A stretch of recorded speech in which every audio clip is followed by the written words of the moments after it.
magical creatures, welcome back to my channel. I'm Unionicorn, and today we have another fun pick a pile for you. Today I'm actually trying to shuffle the cards. We'll see how that goes, but if you want to just pick by the number, you can. We've got the numbers 1 through 5 here. We also have the crystals out as well, so if you want to pick by number or crystal, and then I'll shuffle the cards, and then you can pick by pile if you want to just do that, if you want to see all the cards first, you know, in their given little piles. You know what I mean? Yeah, I think you get it. But yeah, anyway, yeah, today's question is going to be, what does 2025 have in store for me? So it's not really a question, I guess, but I mean, it is. Yeah, it's what is to come in the year 2025. Now I know this is already, we're like more than halfway through January, so I do apologize. This video is out a little later than I wanted it to be, but today is actually January 23rd, so in the United States it would be 1, 2, 3. So I thought I don't know, I thought it was a fun day to record. I really honestly want to be recording more videos. I've honestly only like made so many videos, like I've only made 5 videos, y'all, and it's been like 5 years, and like, so that's average of 1 video per year. It's so bad, but I really truly want to make it my 2025, you know, New Year's resolution, New Year's goal to make at least a video a week. So I'm thinking putting these videos out probably every Friday. So yeah, today I'm recording on 1, 2, 3. This honestly might be out by tomorrow. We'll see how, if I can edit it as well as, you know, record and edit and upload and all that fun stuff. But yeah, anyway, without further ado, I'm gonna shuffle in a second, but I did want you to check out these crystals. So crystal number 1 is going to be the rose quartz heart. That's for pile number 1. Pile number 2, I believe this is supposed to be a piece of jade. I honestly am not 100% sure on that, guys. I'm sorry. It might be jade agate. I'm not sure. But it's very pretty. A beautiful green, jade green color. This little square of that. Pile number 3 is a clear quartz orb. Pile number 3. And pile number 4, again, I'm not 100% sure on which crystal this is, but I believe it's tiger's eye. It at least looks kind of like tiger's eye to me, because it's got that nice big marble, like that big banding. Again, I'm not 100% sure on this crystal either. I am sorry about that. I'm realizing I have not reviewed my crystals in a little while. I need to review them. Oh, and then this one, this is so pretty. I don't know if this is picking up on camera, but it's so beautiful in real life. It's like basically just like pure sparkles. It's so pretty. So, and now this one, again, I don't think it's hematite. No, hematite is the one with like green. Oh my goodness, I'm forgetting. I think this was like, it was called like Fool's Gold, but this is like the blue version. Y'all, I'm so sorry. I've forgotten my gems. But yeah, I hope that's picking up because it's gorgeous. It's like this midnight blue with like glitter, basically. Yeah, I don't even know. This might just be man-made. If I'm being honest, it's probably man-made. I don't think this is something that's found in nature, but it's just so pretty and I love it. So yeah, that's for pile number 5. This is a beautiful midnight blue glitter bomb stone for number 5. But yeah, those are the crystals you can choose from for piles 1 through 5. And like I said, now I'm gonna start shuffling. Now for the cards, we have this adorable little dog tarot deck. I got this for Christmas, so I'm really excited to use this. A lot of these decks I got for Christmas or birthday and stuff, and so I am excited to you know, open these for the first time ever. I'm trying to be careful, try not to immediately damage my box here. But yeah, here's a cute little dog tarot. I love it. It looks so cute. Now I'm not gonna go over, you know, everything. I know I could make separate videos with like, you know, do like tarot deck reviews, and maybe someday I'll do that in the future, but honestly, I kind of like having a surprise, if you know what I mean. I kind of enjoy having a surprise. So, and I'm realizing I kind of did this backwards. Hold on. Hold on. Maybe I should go in ascending order. Oh, look at that though. Bottom of the deck. The Hermit energy. Oh, so cute. All right. You know what? That's going to be for pile number 1, but I'm realizing that I did this backwards because I should be going, I should be shuffling for, let me just move these numbers out the way. Sort of like what's going to be on the bottom of the pile and then work my way up. I hope that makes sense. Again, I don't usually shuffle on camera just because it's just, I don't know, I feel like oops. Ooh, infinity. That came out sideways, so number 8, infinity. But yeah, I feel like I'm quite awkward when it comes to shuffling on the, you know, on the video, but I feel like some people really like to see that it's like I'm not, you know, I'm not picking these cards out, they are actually coming out. All right, so by the way, I'm using this fun Uno card game. Like this is like a retro 90s version of the game, so super fun. I love this style and colors of this deck. So, and I figured this would be fun for just like taking like 3 each. You know, get some numbers. So universe, give us some numbers. Oh, let's see, how many was that? 1, 2, 3, 4. Okay, I was gonna take 3, but pile number 1 gets 4 because that just flew out the deck. But yeah, I'm trying to like, you know, make somewhat quick work of this shuffling too. That's another thing though. Like I feel like I feel like I shuffle faster. Oh, sorry, I'm shaking the whole screen, aren't I? But yeah, I feel like I shuffle quicker if I have to shuffle on camera too. So it does make my work a little quicker because usually I'm so like indecisive and like hemming and hawing. I'm like, you know, so I have to trust my intuition a little better when I'm pulling these. But yeah, oh, okay, so we'll take that one. Oh, pretend you didn't see that. All right, see, this is my problem. A lot of the time, the way I like pulling cards is by it like, you know, falling over, but then that means that like I see it. So I'm trying to draw these without seeing it too, which is again, not really the style of how I tend to want to draw cards, if that makes any sense. So yeah, we'll do 1. I'm gonna just count to 3. 1, 2, 3. Okay, take from the top. I'm just trying to like, you know, coordinate with my angels and ancestors, those who are helping me pick these cards. 1, 2, 3. Okay, there you go. I forget how many that is, but wait, yeah, we got 3, 3. Pile 1 gets 4. So if that influences if you pick 1 or not, I don't know. That's you know, that's your business. That's fine. You can do that. That's what's fun about tarot, is whatever messages or meanings you're drawn to when picking your pile, that means it's for you. All right, so that's 3, and then let's just again trying to count in my head. 1, 2, 3. Honestly, I feel like these 2 also want to come out. We're just gonna go with that because again, see how long it takes me. But yeah, so we'll see how this goes. The first time I'm ever using these Uno cards because again, something I got for fun for Christmas. So we'll see how that goes. And then I also have this other card deck. Again, this is just regular playing cards. Oh. Dropped the whole thing.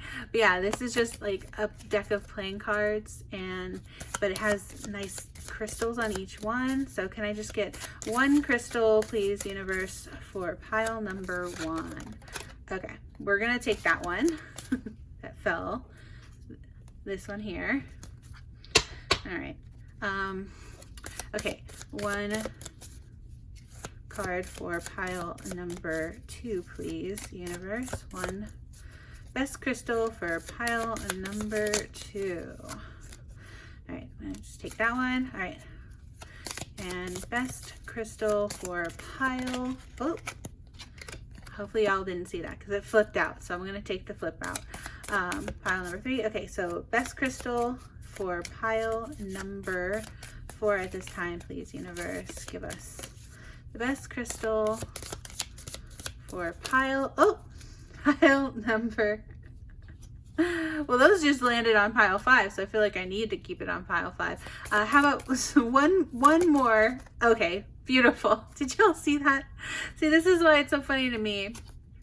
You might be able to rewind and pause the video because that went flying out like somebody pulled it out of my hand. Because yeah, again, that's usually how I like draw my cards, and that's why it's like trying to shuffle on screen is a little difficult because yeah, I usually just go with whatever flies out, and that's obviously not great though if you're going to be you know, shuffling on screen, because then it gives it away. But anyway, we've got the Rebel deck here, the Oracle with Attitude. I just got this for Christmas as well. I just opened it, but on Christmas. But yeah, I'm so excited about this one. Now this one, fair warning, is quite spicy. It's very, like, if you don't like cussing, you won't like this deck because it, like, there's a lot of the F-bomb in here. But let's just go, give us the best message. Now, the problem is it's double-sided too. So, like, I'm going to put it this way, I think. Yeah. Let's get the best message for pile number 1. All right. I'm going to put this down below until I can cover it, though, because I don't want the message to be given away. All right. Best message for pile number 2. Best message for pile number 3, please, universe. All right. Let's see. Best message for pile number 4, please, universe. That's 1, 2, and 3.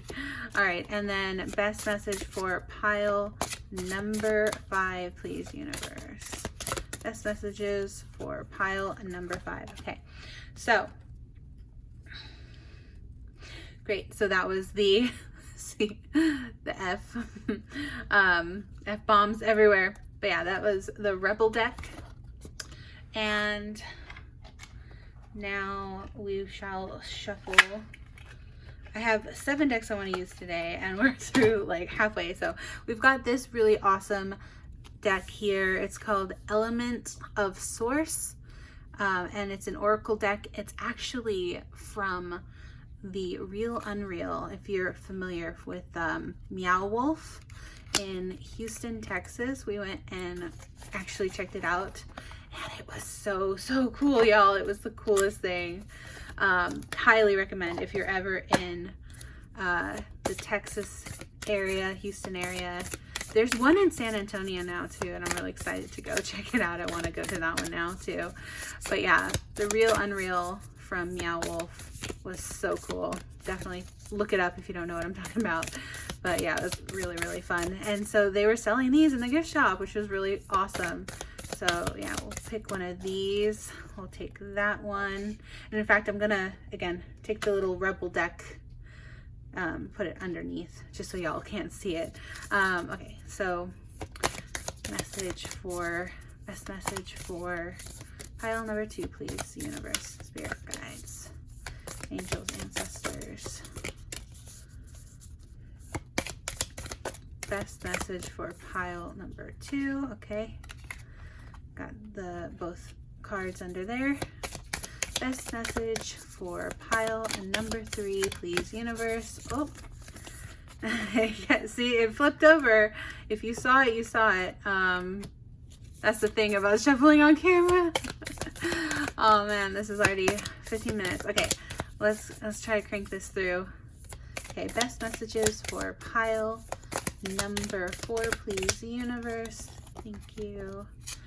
Okay, and last but not least, best messages for pile number 5, please, universe.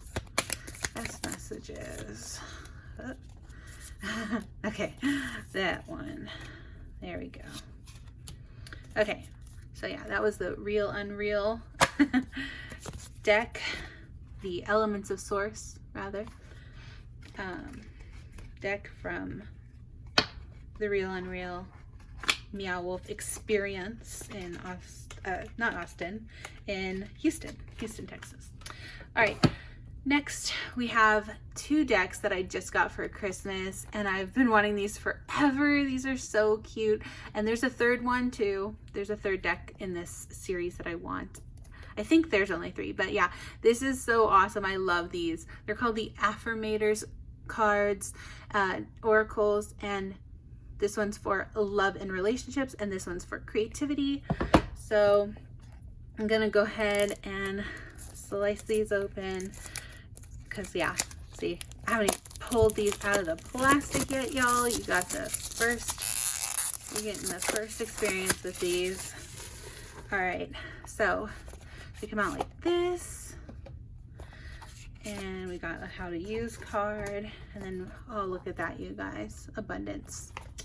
How awesome. All right, everyone wants abundance. Who doesn't want abundance?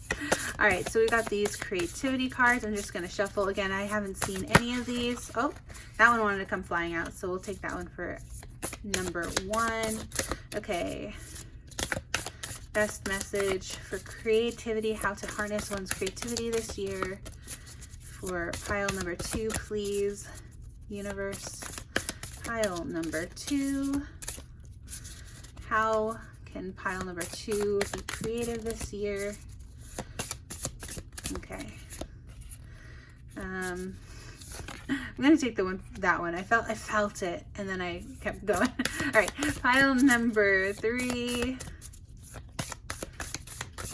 best creative messages. Oh, that one wanted to jump. Let's take that for pile number 3. Okay, what? Oh, okay. That one really wanted to come out quick. Pile number 4. Okay, and last one, last but not least, best creative message on how to harness one's creativity for this year. Oh, I felt it, and I didn't take it. Okay, let's go around the bend. Here we go. For pile number 5, please, universe. Best creative message for pile number 5. There we go. Okay, that one felt good too. Hopefully it's the same card. Sometimes it happens when I'll like doubt it, and then I'll keep going, and then it ends up being the same card somehow. It's really crazy cool. All right, so yeah, that was the Creativity Affirmators cards. And then we also have the Love and Relationships card and the card deck. And so this one will be obviously for what to expect in one's love life this year. Ooh, acceptance. That's a good one on the bottom deck. All right. And then we've got, oops, I'm sorry, I keep hitting the camera. That's so annoying, I know. Whenever I watch videos and that happens, it's like, but I swear I'm trying. I don't have the best stand. I gotta invest in a better stand, I think, this year. But yeah, we've got the Love and Relationships. What can pile number 1 expect in love and relationships this year, please, universe? Love or relationships, I guess. Like maybe it also includes family. I'm not really sure. But please give us the best card in the deck for pile number 3, please. All right, that one feels good. Okay, and then best message for pile number 2, please, universe. 1, 2, up, up, up. Did you see it? Okay. I'm just gonna take it off the top. I hope you didn't see it because it did flip. All right. Best message for pile number 3 now, universe. 1, 2. Best message. Oh, that one jumped. Okay. Best message for pile number 4, please, universe. Angels, ancestors. Oh, that's too many cards. It's like, here, have a whole handful. That's way too many cards. 3. All right, I'll take it. I'll take it. Wow, this is pile 4. Wow, well, complicated. Complicated love life, huh, pile 4? What's going on there, huh? Oh my goodness. Oh, so many flipped. Oh, I can't take all of them. I'm gonna take this one. I don't know. Maybe I should get 2 each for these. I don't know. I was originally just gonna do 1, but now 3 came out on pile 4, and I feel like I should take it. Oh, I don't know. Okay, I feel like I should keep going. So let's just get 1 more for each pile, so I don't feel so bad that pile through 4 got 3. Okay, let's do 1 for pile 1. 1 more for pile number 2, please. Okay, well that's 2 more. Fine. Okay, I'm gonna take forever to read these. I gotta read these and edit the video. Come on, universe. Gotta give me more concise messages. Okay, 1 more, please. 1 more card for pile number 3, please, universe. Take that one off the top. Okay. 1 more message for pile number 5. Okay, 1, 2. Oops. 1, 2. Okay, 3. There you go. Again, there's not really a method to the madness. It truly is just madness sometimes. But yeah, there we go. But isn't all love a little messy and a little mad? All right, love and relationships, that one is done. And then the next one, finally, last but not least, we've got that dog tarot. So again, we got that little hermit on the bottom. I did want to put that as pile 1's card, like that. Now I'm going to shuffle these, the rest of them, and I'm going to have these left up so that people who pick the piles can pick from the cute little puppies. I don't know, I just felt like it would be a fun one to do. My little puppy's sleeping on the bed right now as mommy's doing this, so that's what we call when we talk to our puppy. You know, you talk in the 3rd person. Can't be the only person who does that, right? I know that if you've ever seen Bunny the Talking Dog on, well, it was TikTok, and I don't think TikTok isn't around anymore, but, or maybe they brought it back, kind of. I don't know what's going on with that, honestly. If anyone knows more about what's going on with that, let me know. But yeah, I think Bunny the Talking Dog, I think, was originally on TikTok, but I don't know. I follow them on Instagram and YouTube and all that. So, okay, but pile number 2. Aw, 5 little golden retrievers. Cute. All right. Oops. I don't remember to shuffle on screen. All right, pile number 3, universe, please give us the best card for pile number 3. Oh. Okay, I'm gonna take the one on top and I'm gonna flip the others. We got the Hierophant for pile number 3. Okay. Little puppy's got some keys. All right, and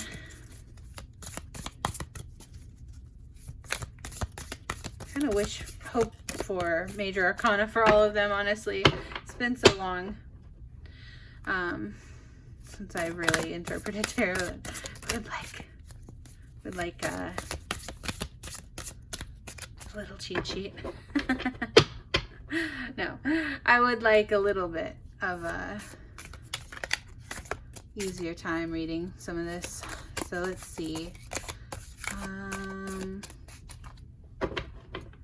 would like some Major Arcanas for the tops. I think it just looks cool with the words on the bottom too. So, all right, but let's pick a card for pile number 4. Best card in the deck, please, for pile number 4. Hold on, let me try that again. Let's do the counting method. 1, okay, 2. Oh, here it came. Oh, there's 2. Which one should I do? They're similar. Okay, let's do this one. Cute little Pomeranian puppy. Or is it a pom-pom? I don't know. Actually, I think it's like a Friche. Please, someone let me know how to pronounce the name of that dog breed. Are these the same dog breed? I can't tell. Anyway. I think it's like I can't pronounce it. I don't want to mess it up. It's like Frise, I think, is at the end, but I don't know how to pronounce the first part. Please forgive me. I didn't realize I needed to study up on my dog my dog breeds before using the dog tarot. All right, but then, oops, and of course I forgot to shuffle on camera. Here we go. All right, last but certainly not least, last card of the pick a pile tonight. Oops, okay, that just dropped. Okay, but I only need one, universe. I only need one, please. Let me see. Best card in the whole deck to summarize pile number 5's year this year. Please, universe. Okay, that one flipped. And we've got, oh, cute little doggies on a dog walk. Adorable. All right, so both of these are quite similar actually, but yeah. Oh, because I'm realizing, aww, that one's a Major Arcanas. No, the Major Arcanas are at the bottom of the deck. Okay, you know what? I'm going to do something that's controversial. Y'all are going to be like, oh, see, I knew you picked. But I'm actually going to do that so you guys know what you get underneath. And then we're going to take 2 more for these 2. Because those ones just popped out at the end, those 3 that were Major Arcana. And I was like, I was asking the universe for Major Arcana. So I'm excited about that. I think that's a good one, especially for 5. Look at that one. Look at the corgi bud for the sun. Okay, so then can I just get one more message for pile number 1, pile number 3, please, universe? So pile number 1 and pile number, oh, no, that we're gonna redo the pile number 3, please, universe. No. Okay, let's do this again. I just need one more message, please, for pile number 3, universe.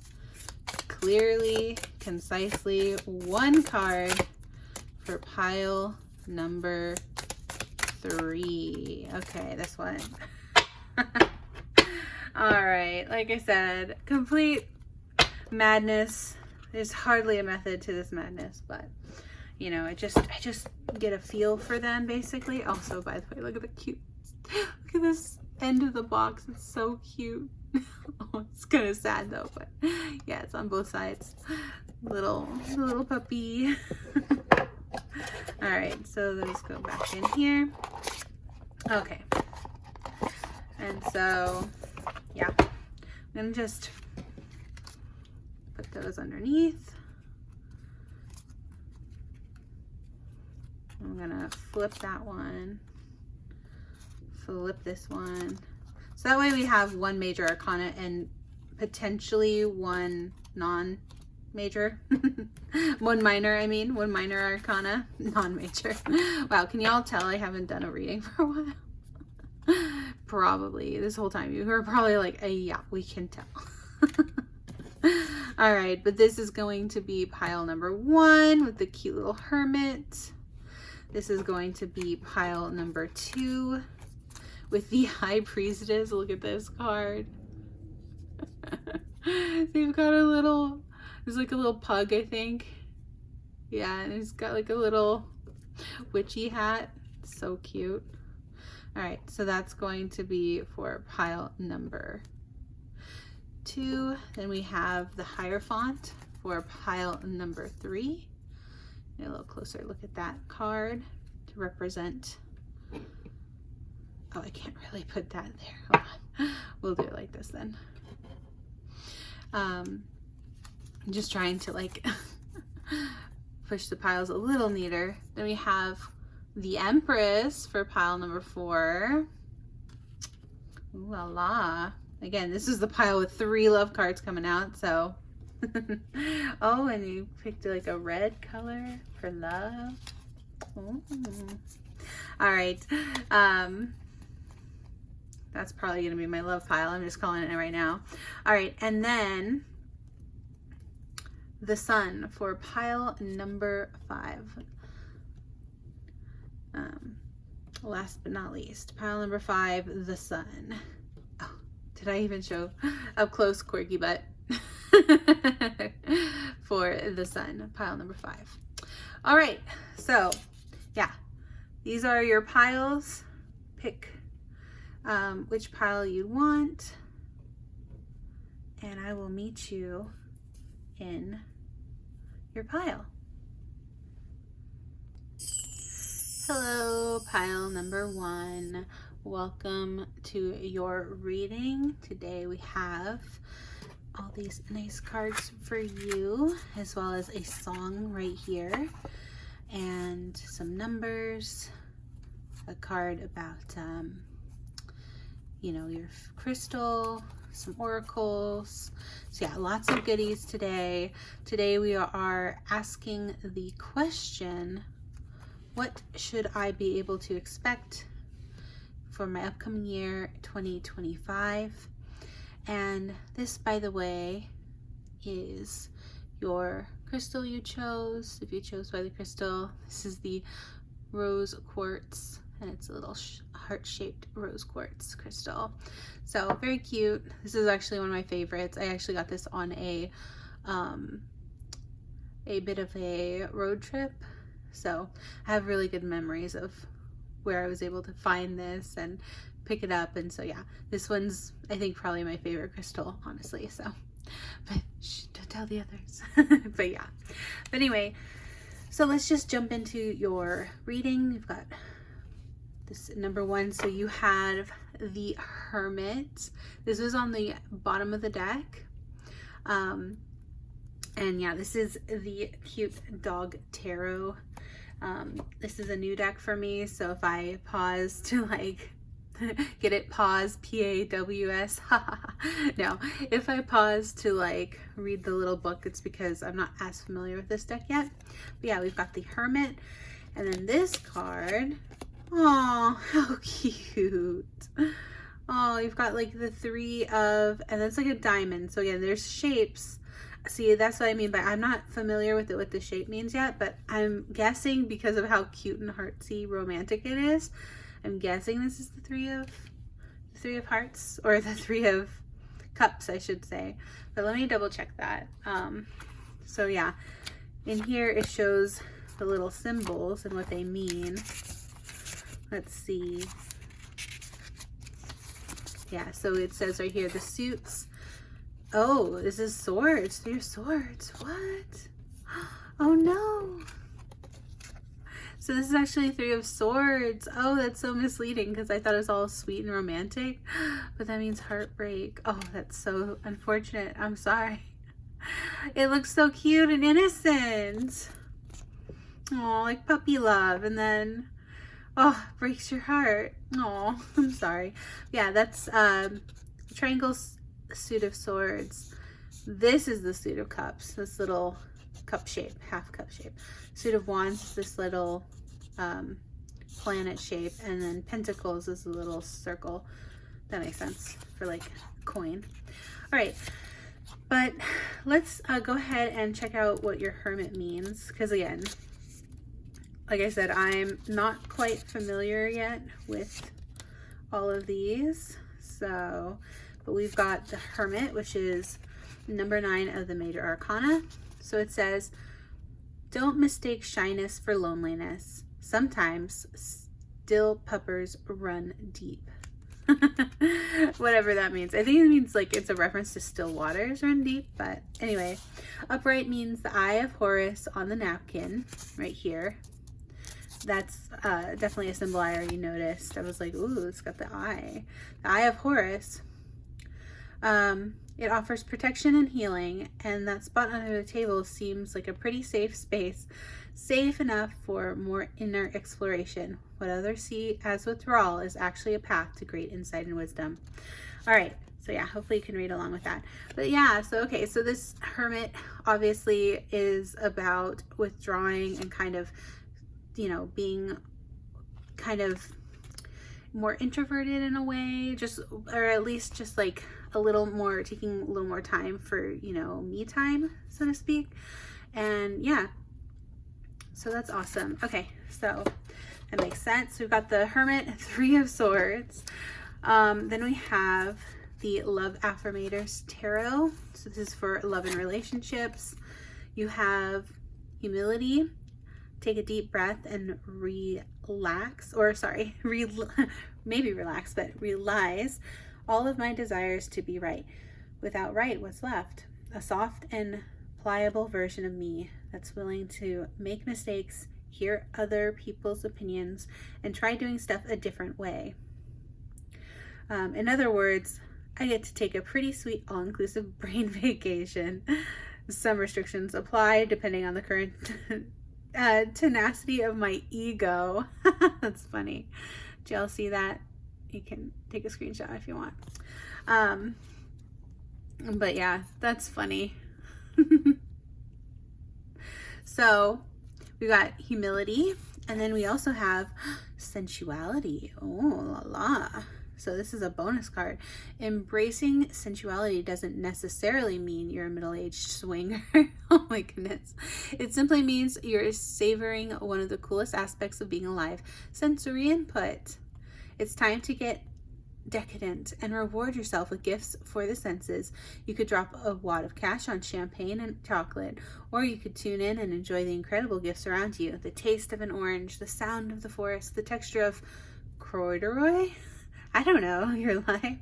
The point is, it's time to savor whatever your senses can grab hold of, even if that means you're being sensual.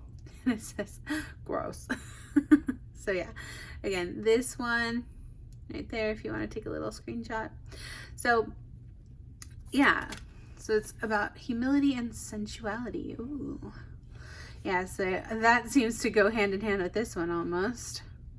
But let's just keep going. I got a lot more cards for you. So then we also have the Affirmators Creativity card.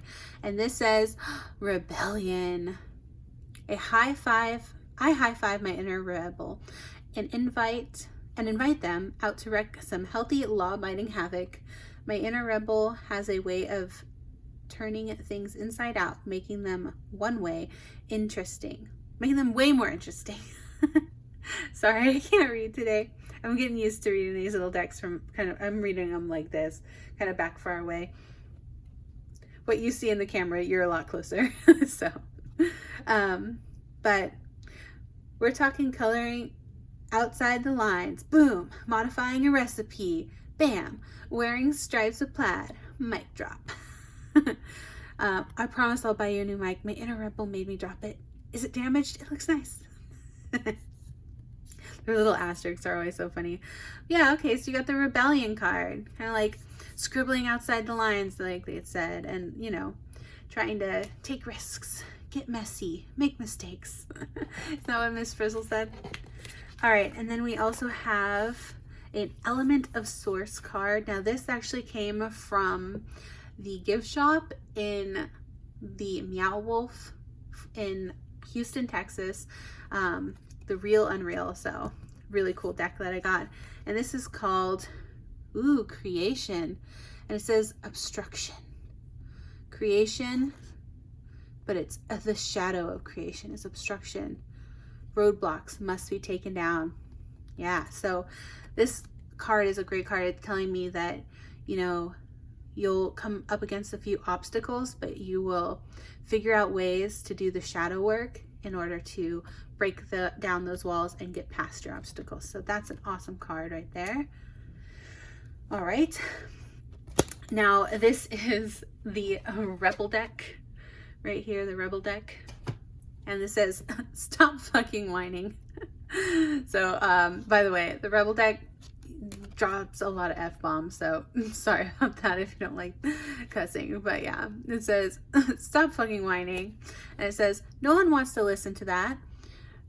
That's just, no one wants to listen to that. Complaining makes you weak. You have the strength to change your world, so do it. Oh man, that's a challenge. Challenge accepted, right? Hopefully. Yeah, so basically the universe is just like, you know, you gotta keep trying. You can't give up. All right, and then we have these are playing cards, but what crystal is your best crystal for this year? We have the blue lace agate, and it's stability, grounding, and supportive. Okay, so yeah, blue lace agate, you want something that will help ground you and stabilize you through all this. So that's a good one. And then we also have some Uno cards here. These are just for like basically your numbers. So we've got 4, 8, 1. So it could be any combination. Maybe your birthday, you know, is on, for example, 8/14, you know, or maybe your birthday is on 4/18. Some combination of those could be significant. And then also we've got this fun card with the different colors. So this is, I think, just a reminder for your favorite number. So whatever your favorite number is, think of your favorite number, could also be significant. So, but yeah, these ones for sure, 4, 8, and 1, whatever combination you want to put those in. And then we also have, last but definitely not least, we have your song, and your song is the Lonely Hearts Club by Marina and the Diamonds. So it says, do you want to be with somebody like me? So this is like honestly tying to this 3 of cards, 3 of hearts, I mean. But yeah. 3 of swords. Why am I saying, okay, 3 of swords, that's what I mean. All right, but it says, do you want to be with someone like me? I feel like if I'm too kind, then you'll only change your mind. Take advantage of my heart and I'll go back into the dark. Love will never be forever. Feelings are just like the weather, January to December. So again, there you go if you want to screenshot that. But yeah, so I thought this was really crazy because the way I picked my music, I actually like do a bit of a meditation first, and then I shuffle the cards. Like I shuffle a giant playlist. I have like thousands and thousands of songs in that playlist, and I shuffled them. This was the first one that came up, and it's literally talking about January to December, which I thought was so crazy because, you know, obviously this is your year, so you know, like what to expect this year. So I thought that was really cool. But yeah, this was basically saying, you know, so I would recommend listening to the song, obviously, if you want to kind of understand the song more. But basically these are just some, you know, lines from the song. And so what I'm getting from this is that you might struggle a little bit with heartbreak, unfortunately. That is what the 3 of Swords is telling me. And possibly because of that heartbreak, you will probably shy away from doing, you know, other things, like you might, again, want to spend more time alone in your thoughts and in your own space. But that's actually, as far as I can tell, Spirit's saying that's a good thing, because again, that will actually, here, how am I going to do this? Sorry. I want to put these all on here, but I can't. Oh, I know what I'll do. Sorry, you're the first pile, so I have to actually figure out my layout just a smidge here. But yeah, there you go. But basically, you know, during that hermit time, you might, you know, feel a little more inclined to, I don't know, like be a little more rebellious, you know, be a little more creative, really try to break the mold, do something unexpected, do something new for yourself, something that you maybe always wanted to do, but you never thought you could. And this is your year, like this is your sign. Try something new, even if it's scary, you know, like this card says, just do it. Just do it. You can, you know, you have the strength to change the world if you just do it. So don't complain, don't cry about it. Just let this, you know, whatever heartbreaking situation you've been through this year, let it add a fuel to your fire, you know, and really inspire you to do something great with it. Transmute that energy. That's what I'm getting from this. And again, one way to transmute energy, honestly, sensuality is a great tool to do that. So just saying. Maybe look into that. I'm not going to go too much into it, but yeah. And again, this is also about, you know, it was talking about just understanding your senses, becoming more in tune with your senses, all of your senses. So, you know, whether that's really eating mindfully this year, or, you know, enjoying like going for a walk or taking a bath, or like doing these things that are like, you know, more grounding, because again, this blue lace agate was talking about grounding. So yeah, try to ground yourself. That will help you this year with your goals of, you know, trying something new, getting out there. And by getting out there, again, I mean, it's really not so much about getting out there, but being, you know, getting in there, getting inside your own head, really feeling your own body, feeling your senses. And, you know, again, Spirit's reminding me, try to stay humble through it all. You know, it's hard, but yeah, take deep breaths. So again, maybe get into meditation too, because that will also help you with grounding and getting in touch with your senses. And that will help you with whatever this goal is. Because again, remember, it's going to be challenging at first, but you will break through. You'll do the shadow work and you will break through, break all the roadblocks. So that way you can accomplish something amazing this year. But yeah, this has been your reading for pile number 1. I hope you enjoyed it. Yeah, if you did, please give it a thumbs up. And I do think I'm gonna do a tiny bit more here, y'all. Whoever I'm sure there's a few people who laughed after, because I just was like doing the outro, but actually I did want to do like a little bit of charms. We'll see. I might regret doing charms, but I'm just gonna throw like a smallest handful of charms. Okay. Oh, sorry, I forgot to warn you about the sound, but okay. There you go. Let's see. I might regret doing this. Oh, no, this went off. Okay. Let's just do it like this. Here you go. I'm gonna try something that, okay. I'm gonna try something here.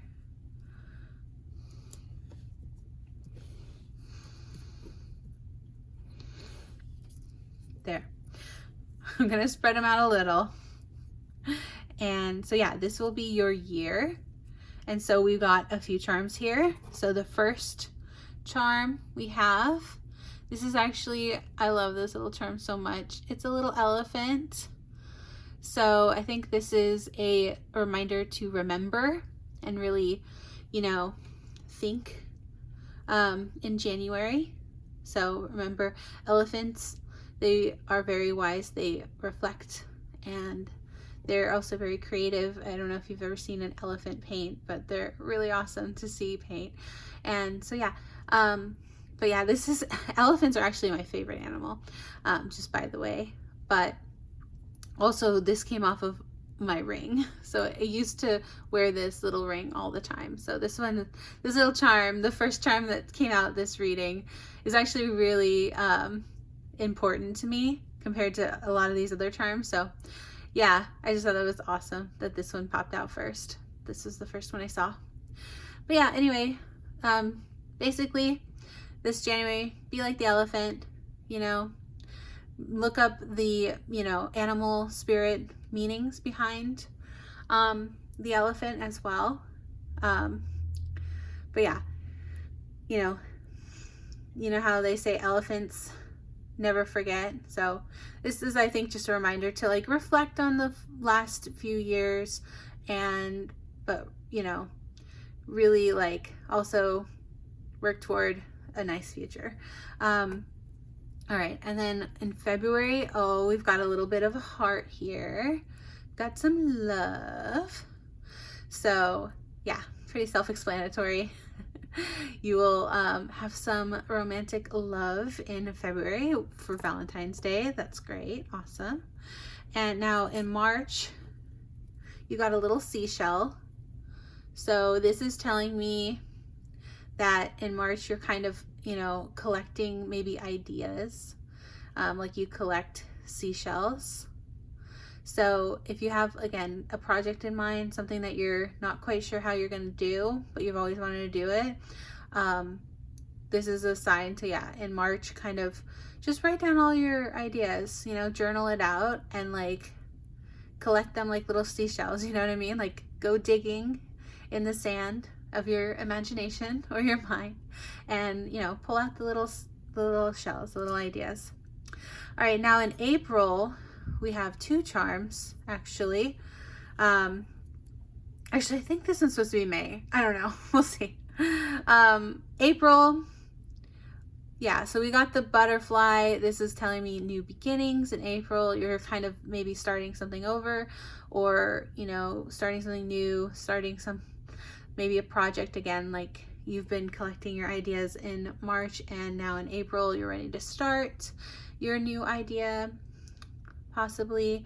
Or again, this is just like about transformations in general. So going through a lot of changes, either in your romantic life or your career, or just your personal life in some way, in your own, like, again, internal, you know, imagination, or your own, like, you know, maybe even your self-image, something like that.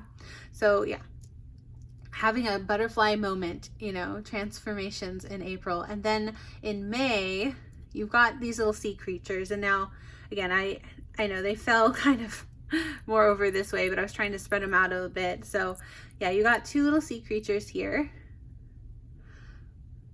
So you've got a little fishy and a little turtle.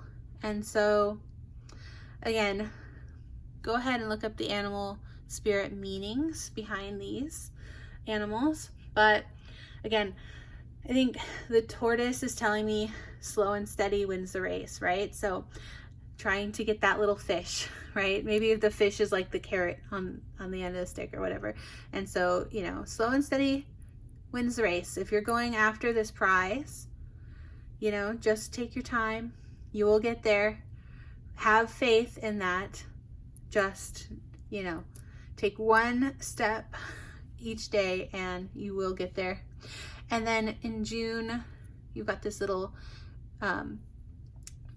cardboard that says wise. So this is just reminding you to, again, think like the elephant, be wise, make a wise decision, or this is saying that you will end up making a wise decision in June, something that will help you in your future, which is great. And then in July, we have this pretty little mermaid. Again, this is a necklace. So you got a ring of mine and a necklace of mine. And actually, this is another one of those that I used to wear all the time. I honestly forgot where it went. So yeah, it ended up in my little charms bag. But yeah, basically in July, this is telling me that you'll be kind of like longing for something. This is obviously The Little Mermaid. You could watch and try to get messages from that if you haven't seen it in a long time, or if you've never seen it. I would recommend watching that or reading the book, or yeah, the short story, I think it is, but by Hans Christian Andersen, I believe, wrote The Little Mermaid. But yeah, basically this is kind of a story about longing and wanting something and wanting to belong and wanting to, you know, go after a goal, right? And for her, it was love. And depending on which version of the story you hear, she either does or doesn't get her wish. But yeah, this is just telling me that you'll be contemplating a lot of stuff like that in July. And again, really kind of longing and hoping and wishing for something. Now, in August, you got a little wooden button. And to me, the little wooden button reminds me of pentacles. And again, it's not really, you know, that shiny or flashy, but this reminds me of the card. I want to say it's the 8 of Pentacles. I forgot honestly which exact card it is, but the card where you're hardworking.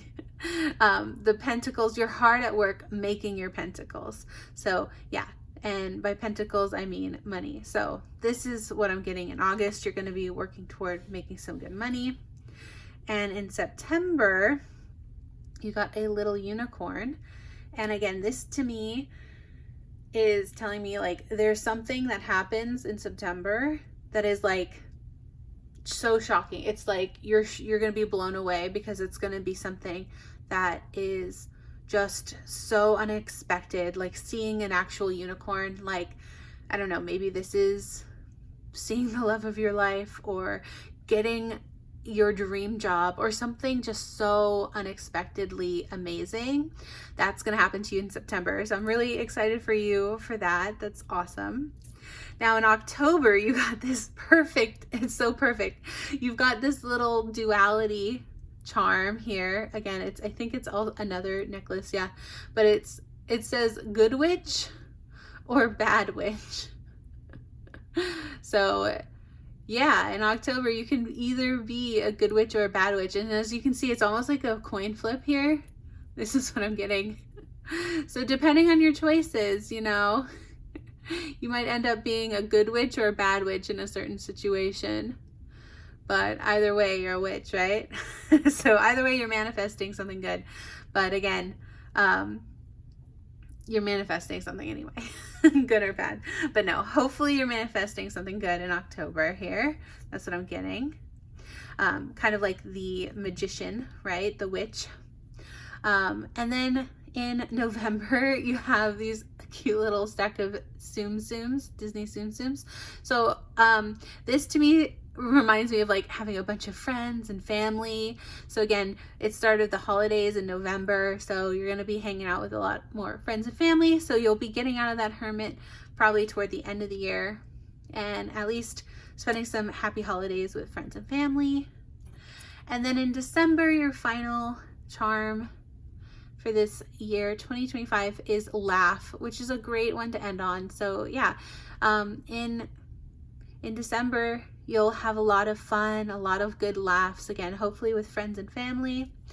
And yeah, it sounds like it will round out your year. So it's hopefully, you know, it sounds like you're gonna have a really great year, and I'm really excited for you.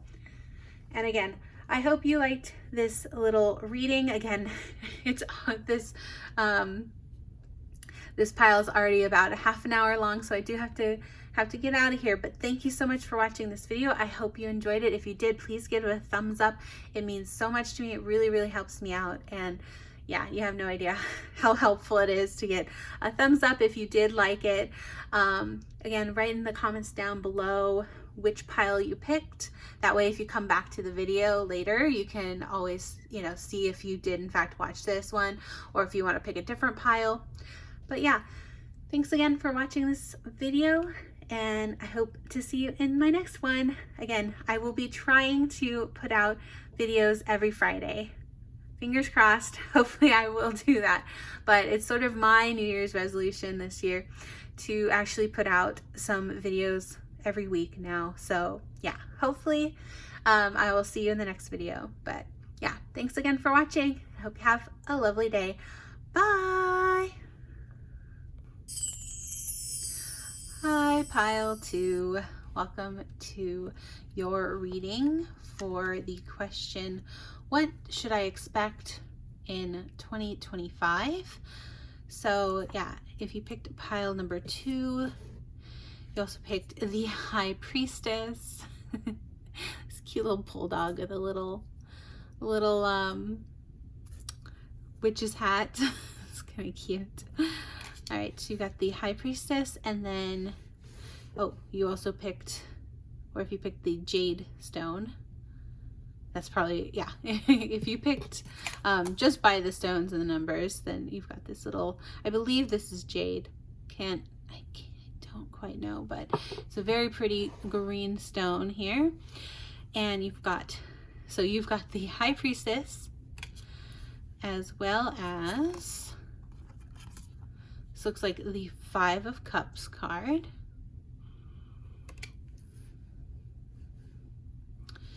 All right, then you have some love and relationship affirmators cards.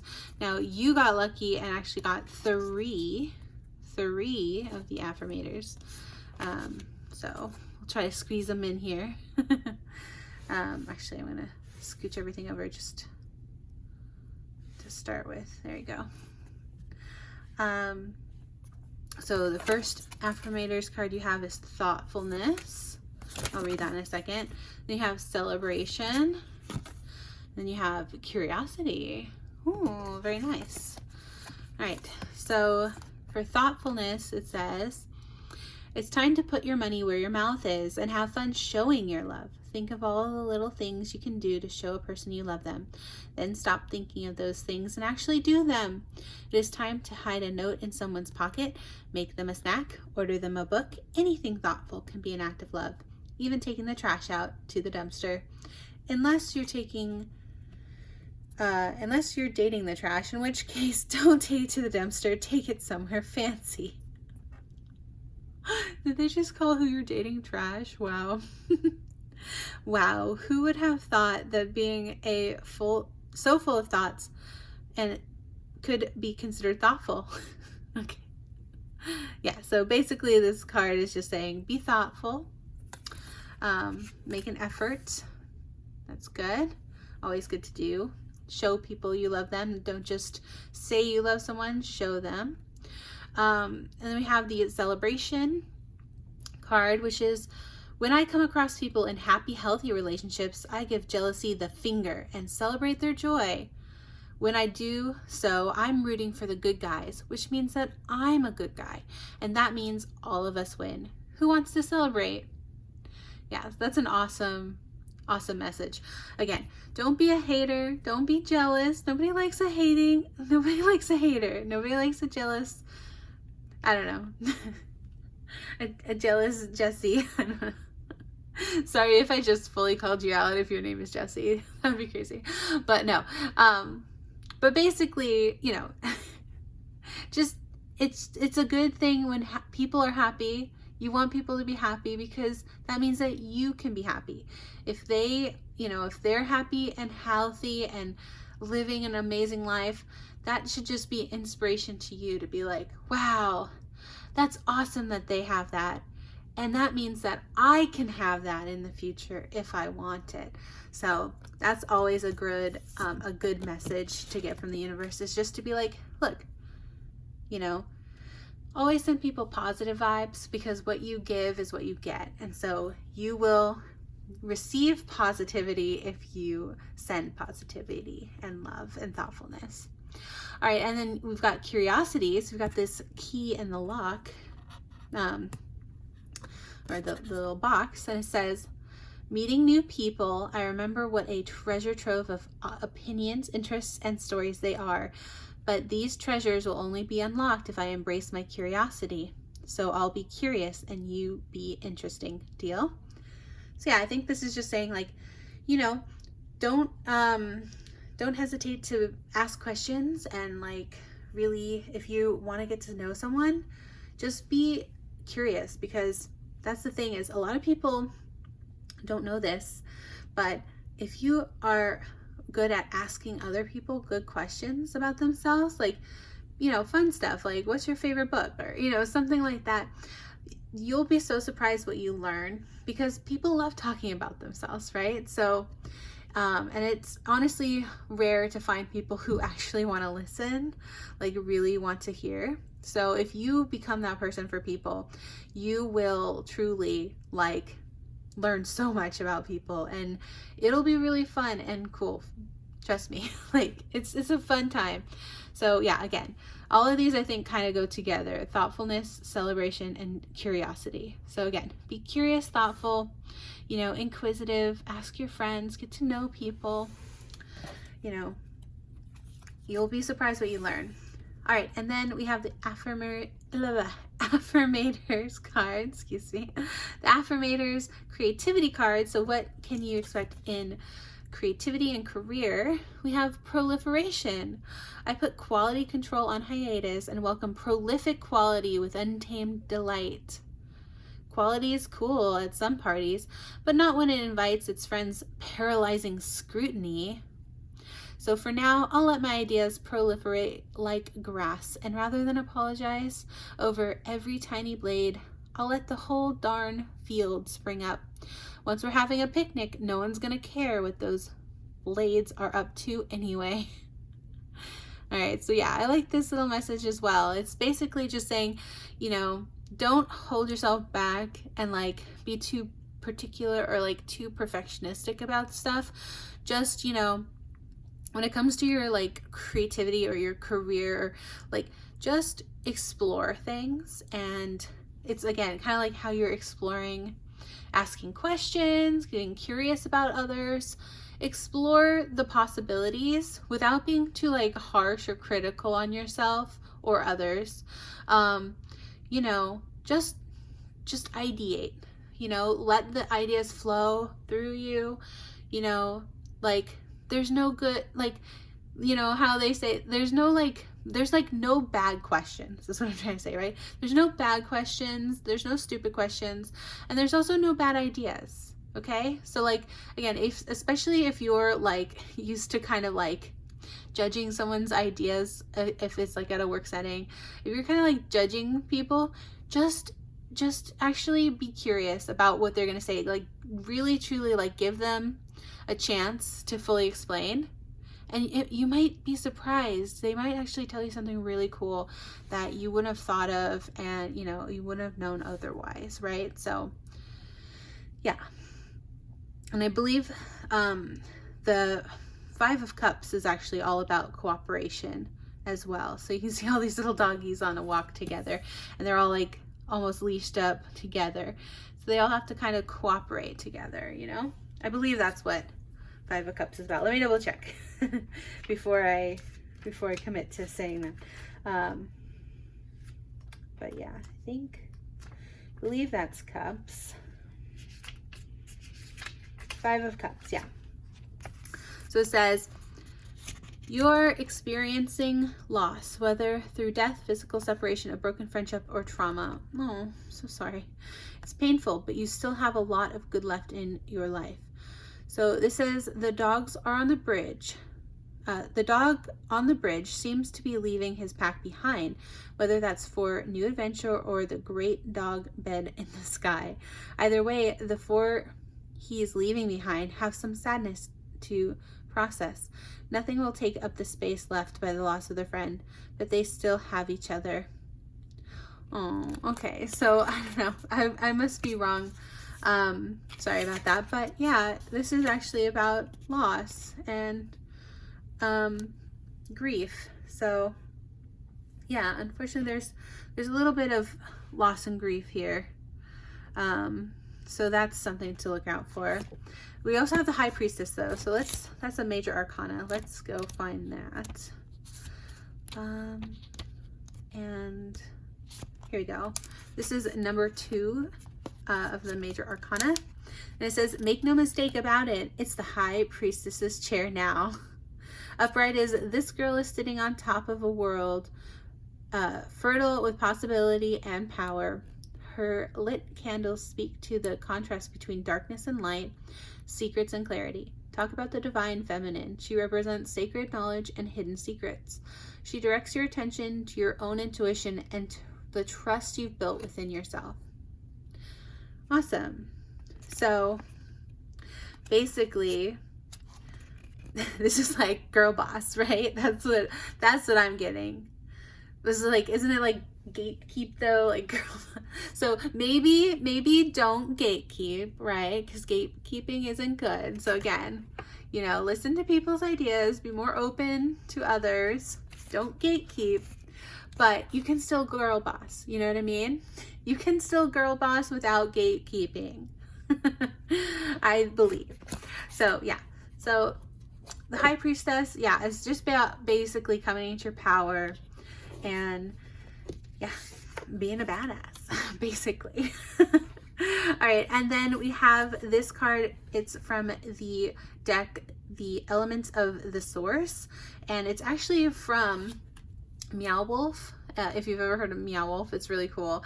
And it's from Houston, Texas, The Real Unreal. Yeah.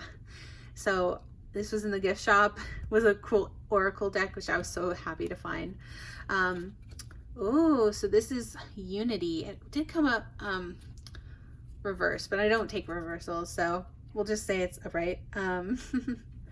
Let's see. It says Unity, the hand that bonds, finding self within or without.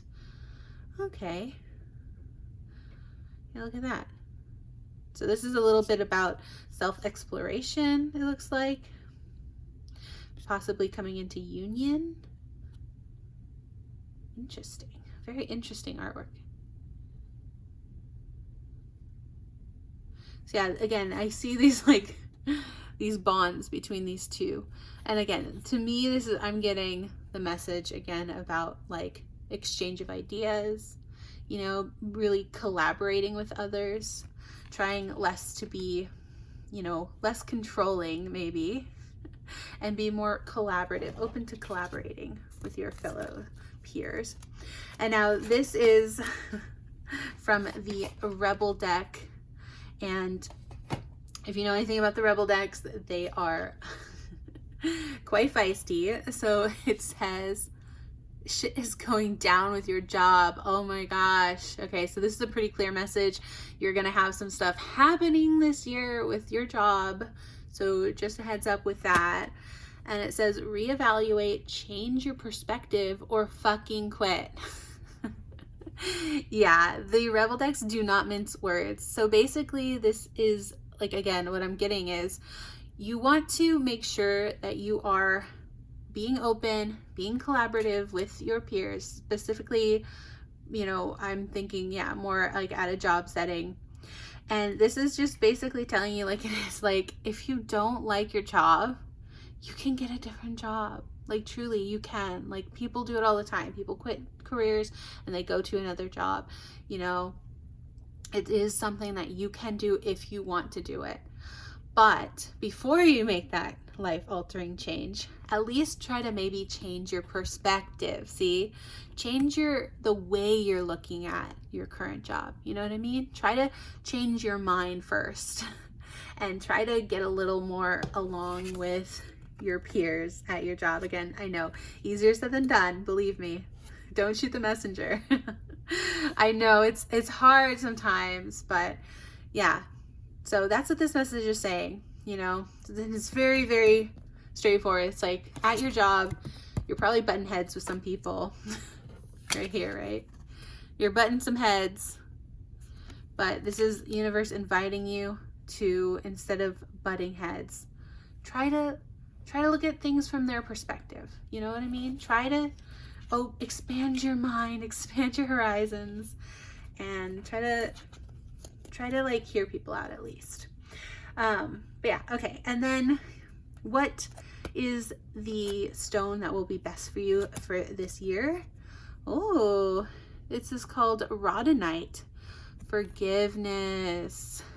Yeah, so see, this is all about forgiveness, love, and emotional healing. Rhodonite. So yeah, basically you just want to, again, try very hard to understand other people's perspectives and be open to that change of, you know, heart, change of mind. Be open to possibly even getting some therapy with people, depending on if this is love related.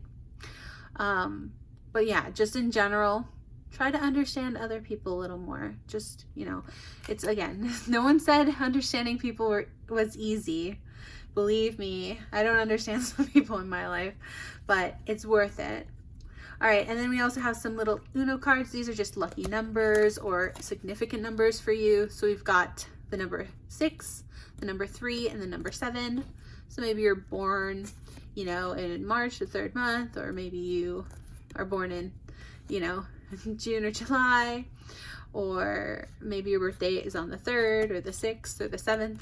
So yeah, just significant numbers for you.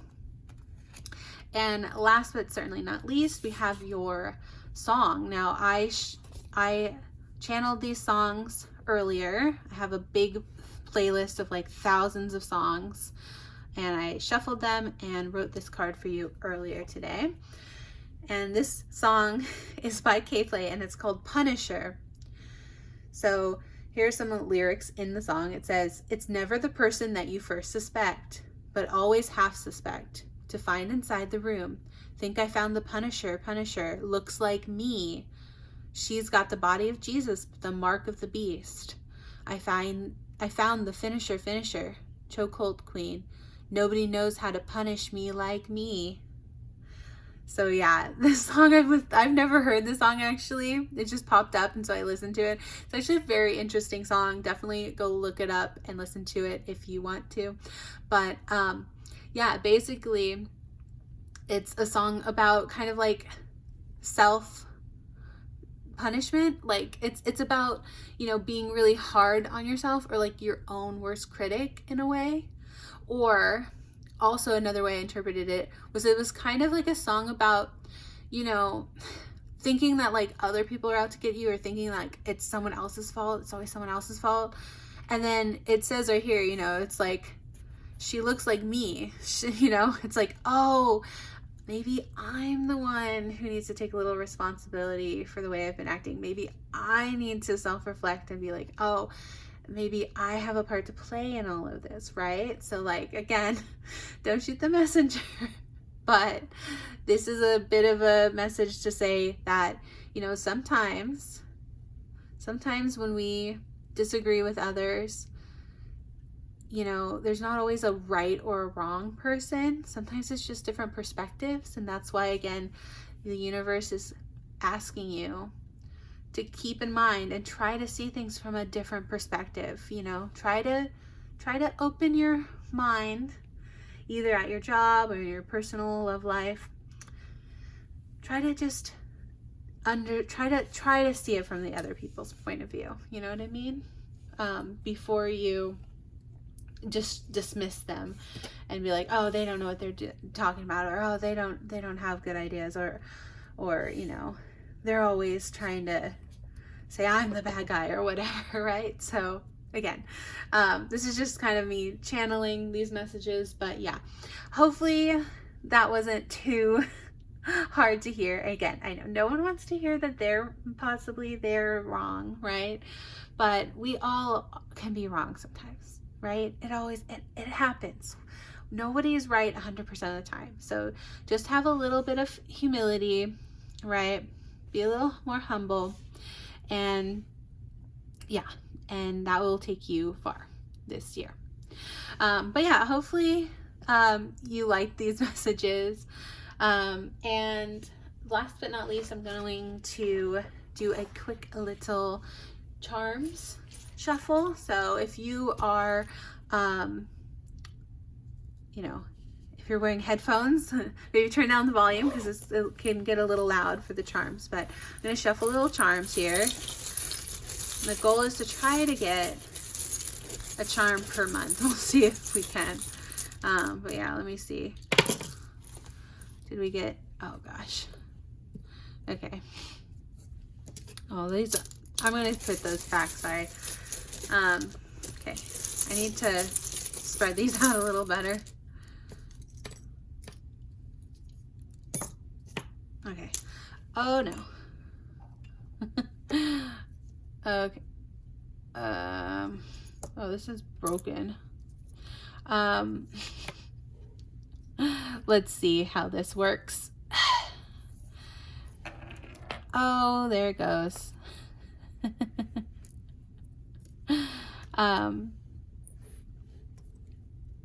Yep. Okay. I think this one was in June, right? And then, oh, this one's, I don't even know why I have that in there. It's roly poly oly. All right, can I just get one more charm for May?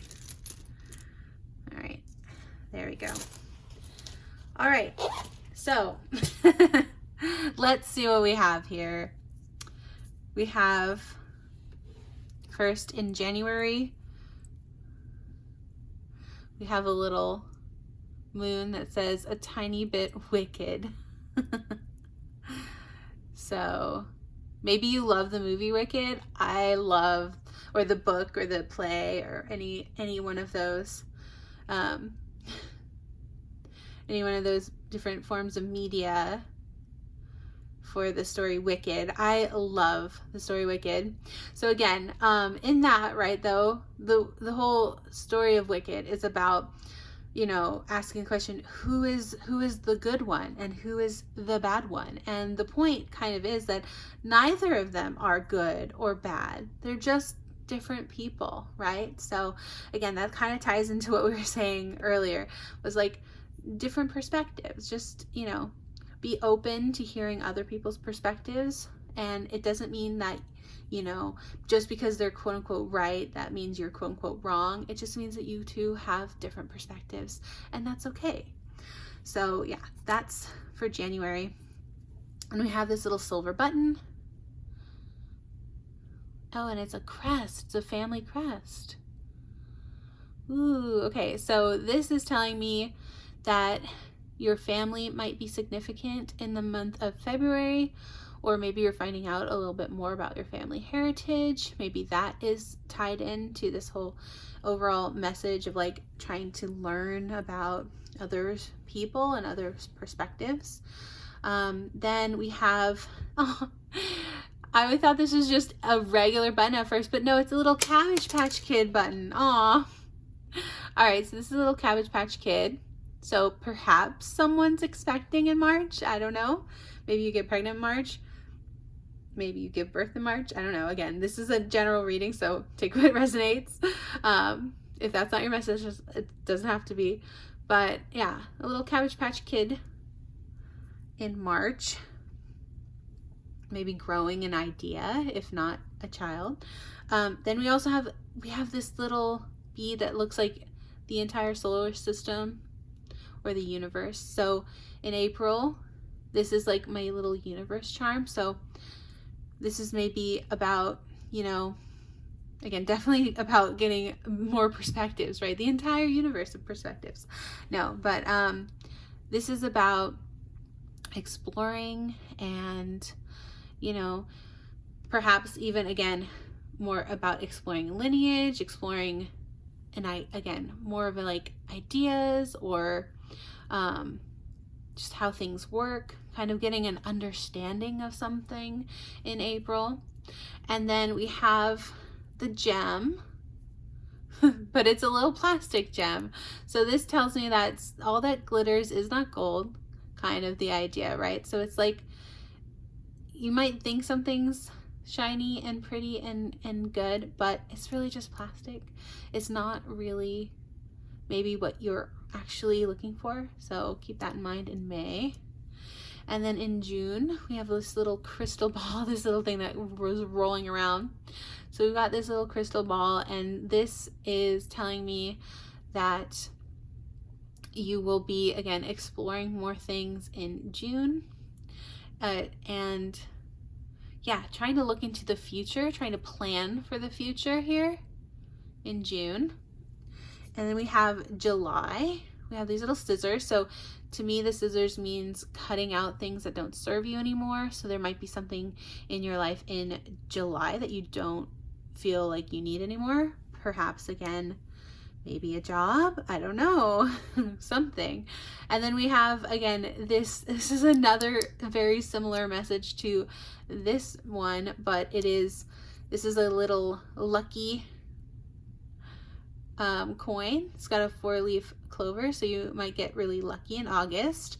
But again, it's plastic, so it might look like a shiny gold coin, right? All that glitters is not gold.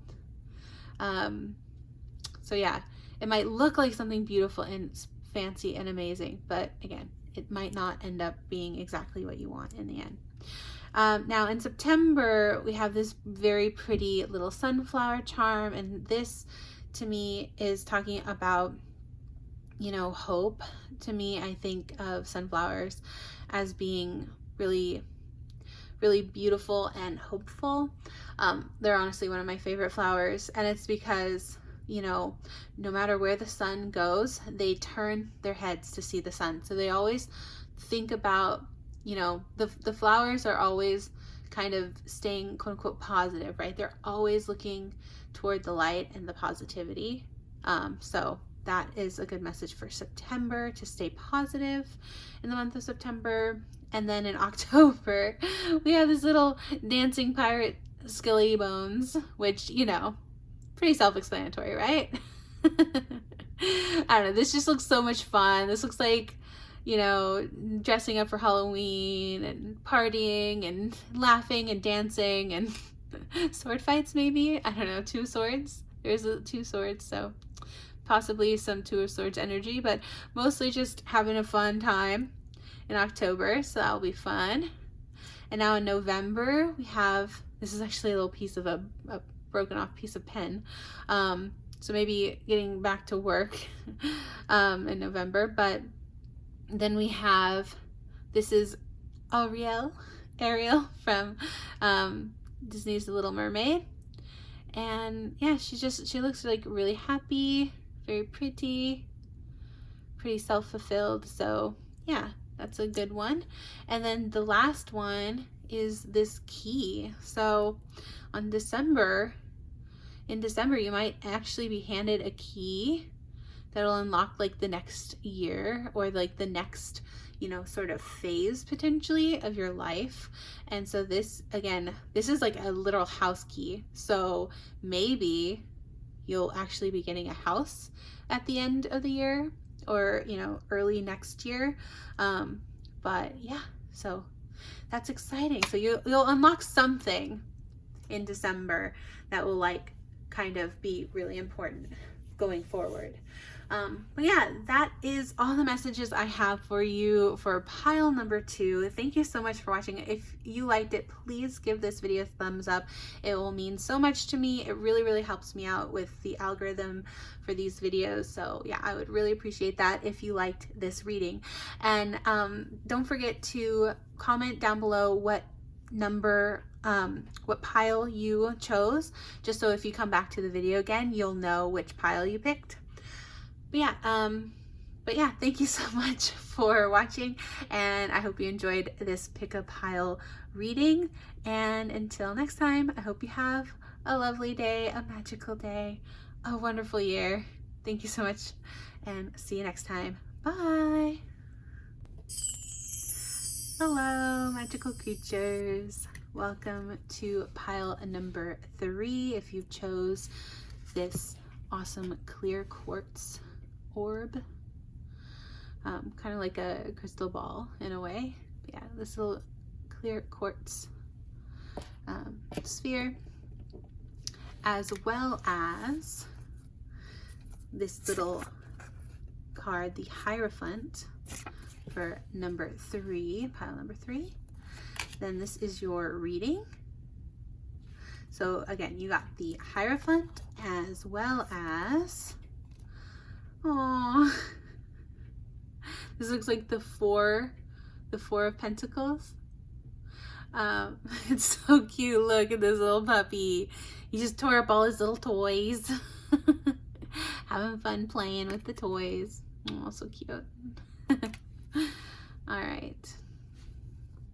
This looks like, hopefully this doggy isn't sick, by the way. I think they're like, they got little stars and moons above their head, but I think that maybe means they're dreaming, hopefully. I'm not sure. But all right. Then you have some affirmations, the affirmators cards. We have love and relationship. We got 2 of those. So we have wants and needs and harmony. So yeah, I'm reading these together, so that's cool. So it sounds like you'll get some harmony with all of your wants and needs, kind of balancing things, it looks like, which is great. So it says, I take stock of my relationships and I'm honest about what I want and need from the people in my life. I note the difference between the two. Wants are negotiable, needs are not. Both may be desired and either may be acquired, but that's getting into Venn diagram territory and no one wants to draw one of those. Though some of us might need to, it says. Yeah, so there you go. That one's the wants and needs. And then it says harmony. It says, I know in my heart that when something is right, it feels easy and breezy, even though that sounds cheesy. With this in mind, I banish all stress, insecurity, and tedious work from my relationships when I invite harmonious relationships into my life and let them show up on their own time. Easy breezy things are rarely punctual. Yeah, so it's a bit about a little message at the end there, kind of about divine timing. But yeah, so this is about, you know, trying to do all things in balance, in harmony, especially when it comes to relationships. So again, give and take. It's, yeah, like I said, these go together quite well. And they're even the same color. So yeah, kind of about a yin and a yang kind of energy, right? Give and take. Expressing clearly what you want and need in a relationship so that they can also clearly give those wants and needs back. So yeah, very good. That's nice to see. Some nice balance in one's relationships this year. And then, oh, I showed you this first. Okay, then we have the affirmators creativity card. Now this is surrender. So it's saying, I surrender control and allow every brainchild to be exactly what it is. I don't push them or pull them or force them into well-starched neckties. I let them forge their own path. Turns out brain children are a lot like real children. You can guide them and nudge them and try to convince them to be sensible, because for God's sake, living out of a van isn't always as romantic as it sounds. Hashtag van life. But they'll go where you want. But they'll go where they want to. And smelly van or not, isn't that a beautiful thing? All right, so this is just a card about surrendering to your ideas and just letting yourself kind of just, you know, go where the flow, you know, go with the flow wherever your mind leads you. You know, it's a very like Zen state to just go with the flow. And yeah, so that's for your creativity and career. So just trying to, like, you know, chill out, man, right?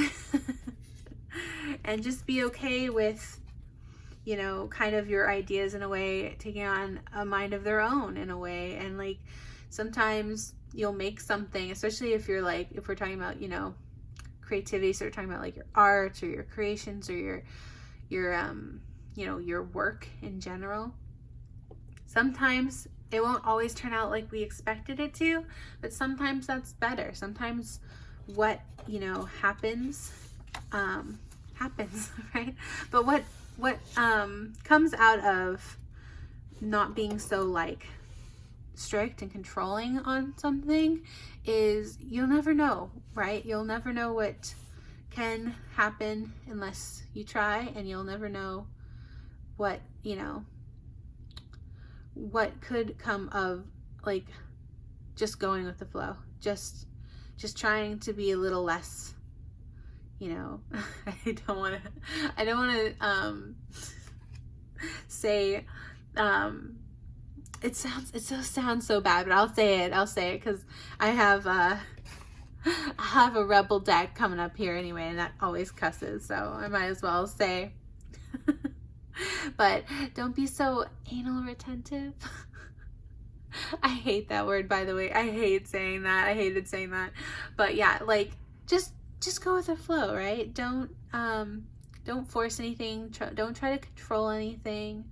Just chillax, man. Just take it easy.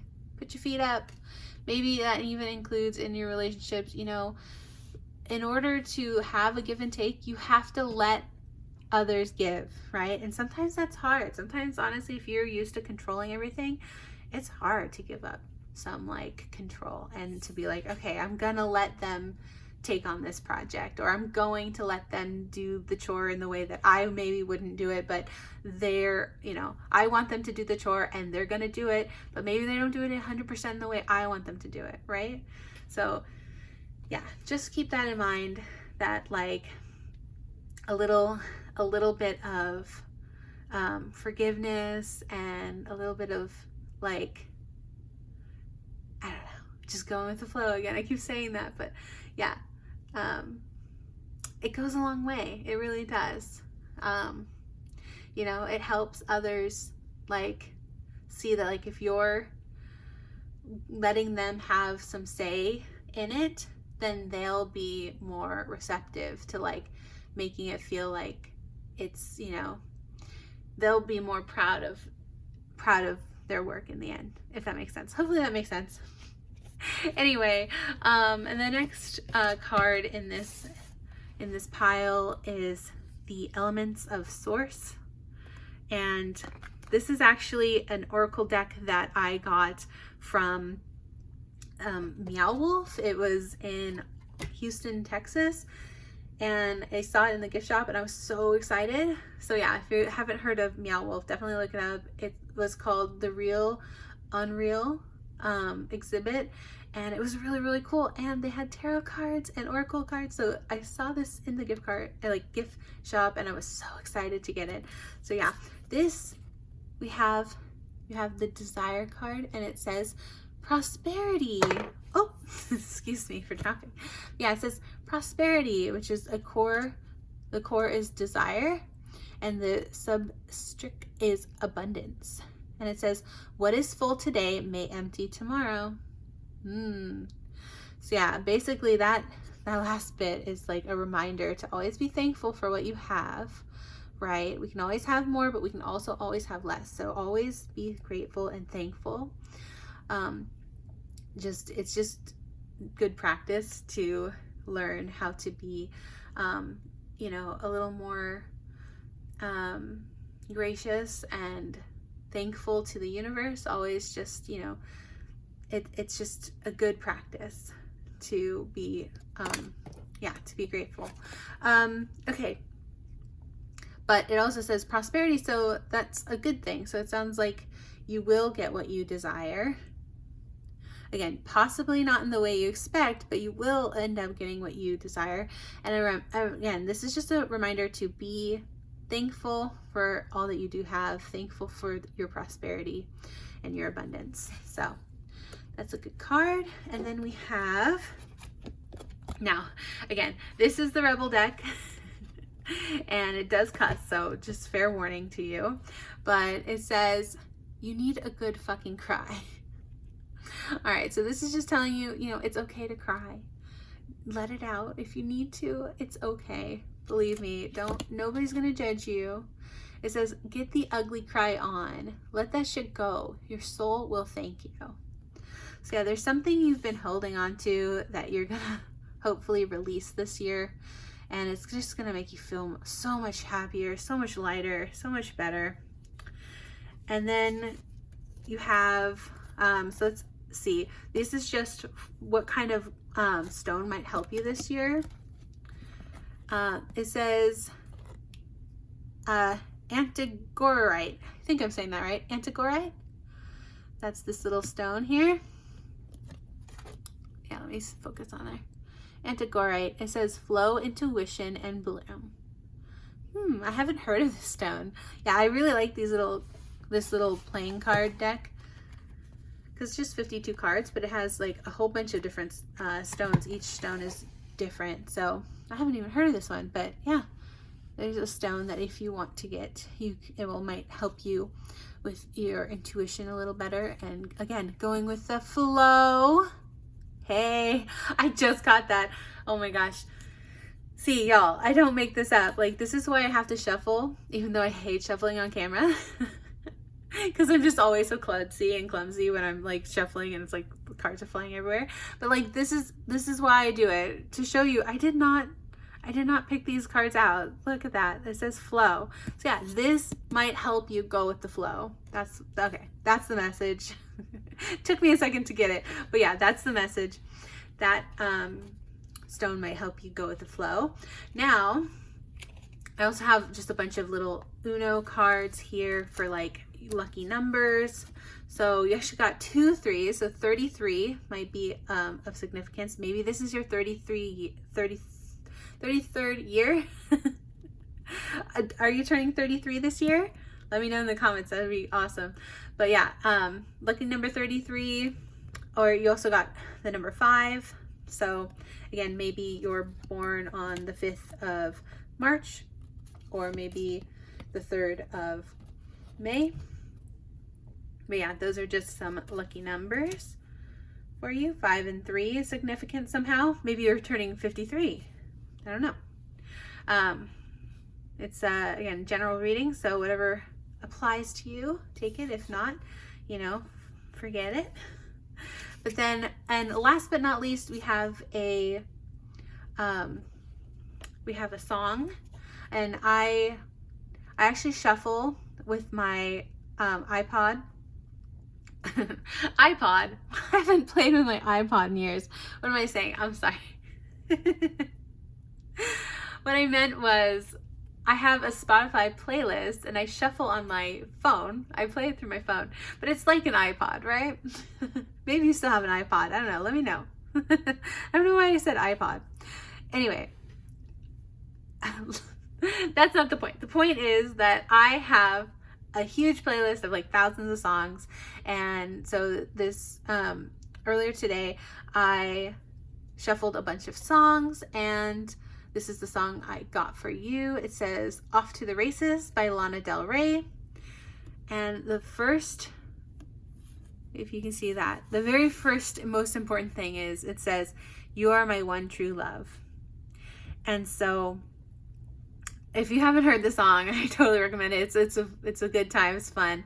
But basically it's a song about kind of like a sugar baby, basically, I think, because she's talking about her old man, which is, she's dating an older gentleman, and she's saying, because I'm crazy, baby, I need you to come here and save me. I'm sorry that I'm misbehaving. I'm your little scarlet harlot singing in the garden. Kiss me on the open mouth. Get ready for it. My old man is a tough man, but he's got a soul as sweet as blood red jam. He shows me, he knows me, every inch of my tar black soul. Light of your life, fire of your loins, tell me you own me, give me them coins. And we're off to the races. I don't know. It kind of goes quickly. I can't sing along at that point. I don't know all the lyrics, but it's a great song. It's a banger. It's an oldie but a goodie from Lana Del Rey. So yeah. But basically, at the very end, she sings, you are my one true love, you are my one true love. So, aw, that's so cute. So yeah, maybe, perhaps, are we finding our true love this year? That would be amazing. Congratulations if that's you. But yeah, basically it sounds like this mentioned coins as well. So again, more about the abundance, prosperity, abundance. So yeah, sounds like you're going to have a lot of abundance this year. You know, you'll have some hard times. You're gonna need to cry. Don't think it's gonna be all, you know, all, what is it, rainbows and butterflies. But, you know, for the most part, it sounds like you're gonna have some really good harmonious relationships. You're gonna learn how to express maybe what you need in a relationship, and you're gonna get that, which is awesome, as long as you learn to surrender and go with the flow. So yeah, that's the message I'm getting. Oh, I didn't read about the Hierophant. So let me just, this is like a new deck for me. So I'm just gonna find them and read them. So we have the Hierophant, and so that's the 5th card in the Major Arcana. So it says the Hierophant, or High Priest, rests secure, knowing tradition abounds and rules are being followed. So in the upright, it means order, stillness, resting between two sacred pillars. The Hierophant represents conformity and tradition. Sense the calm that accompanies such order. It's okay to let sleeping dogs lie. Yeah, so this little doggy, he's asleep. He's also holding 2 keys, which is interesting.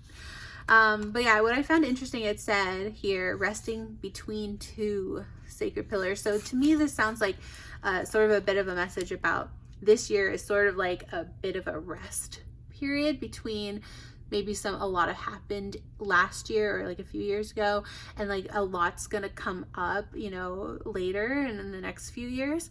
But this is a good rest period to, again, kind of like regroup, recenter, you know, cry it out maybe if you have to, but like really, like, this is a year where rest is important. It's going to be really important for you. Again, going with that flow. Go with the flow, go with the flow. If you don't take anything else from this message, go with the flow. And then we have the 4 of, what was that? The 4 of coins. Yeah, pentacles. Here we go. Nope. Oh, I read it wrong. I'm sorry. I thought that was pentacles. Hold on. Is this supposed to be wands? Oh no, I can't find it. Wait, I thought that was pentacles. Yeah. Oh, okay. I'm dumb. That isn't 4. That would be IV. This is 9. This is IX. Okay, it's 9. It's 9 of Pentacles. Sorry. Not me forgetting how to read Roman numerals. All right, but this is the 9 of Pentacles, and it says, a toy duck in your jaw, fluff all over the living room, and a human who won't get too upset about the mess. Life is good. Upright, if there were a catbird seat for dogs, you'd be sitting in it. You've pursued your dreams, whether in the form of a tennis ball, a toy duck, or a bacon dropping on the floor. The important thing to note is that when these dreams came true, they weren't just handed to you in a silver dog bowl. You had to earn them. Yeah, so again, this is very similar to the Hierophant. So basically, it's talking about, you know, enjoying what you have, enjoying that prosperity, but always being thankful for what you have, and remembering that, you know, you worked hard to get it so you can enjoy it. But also remember that, unfortunately, the way life is, things can, you know, it's easy come, easy go sometimes, right? So you got to know how to go with the flow and just be really thankful for everything you do have in the moment. So yeah, this is like, again, a year of rest, a year of prosperity, a year of abundance, but also a year of remembering to be kind of, you know, be humble and remember remember to be thankful for everything you have, right? But yeah, so yeah, that's your year 2025, pile number 3. Sounds like you're gonna have a really fun, restful, you know, like prosperous year, which is really awesome. I'm happy for you. So the last thing we're gonna do is a little charms reading. So if you can skip this if you want to, or if you want to stick around, just maybe turn down the volume because it's kind of loud when I shuffle the charms, but here I go. So I'm basically gonna try to like put a single charm. We'll see how this goes. Oh, you know what I realized? Okay, you know what, we're good. Hold on. Trying to put like a single charm on each one. I'm not sure how this is gonna go. We'll see. Oh, okay. Oh.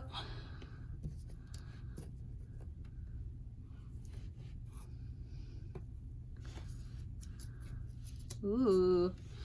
All right. Oh, and there we go. All right. So I got a charm for each month. Kind of had to shuffle a little bit, but we got there. We got there. All right. So the first month in January, you actually got a little Leo charm. So maybe you know Leo, maybe you're a Leo, but Leo is significant for you in this month of January. And by the way, January is like some people who are born in January are Aquarius. In fact, today is Aquarius season, and that's actually the opposite of Leo season, or the Leo sign. So maybe you're also an Aquarius, yeah, maybe you're an Aquarius, or you know an Aquarius, something like that. But yeah, that's the opposite of Leo sign. So kind of like, again, duality, like the yin yang, give take energies.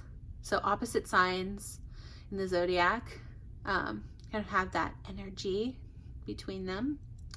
But yeah, so we've got Leo for January, and then we have this beautiful, very, very pretty gold stone, like it's very like, I don't know if it's picking up on camera, but it's like glittery heart, like this golden glittery heart for February, which is awesome. So it sounds like you're gonna have a very, very beautiful, loving, happy Valentine's Day and February season, which is awesome. The month of February, you're gonna have a lot of love and abundance, which is awesome to see. And then in March, you have this little piece of like crystal, clear crystal, wand point. It's like just like a little piece. But yeah, this to me reminds me of wands. So it's like a little crystal wand. So like coming up with new ideas in March and like quick movement. So something's happening in March that's gonna be really like a good idea to go with. Again,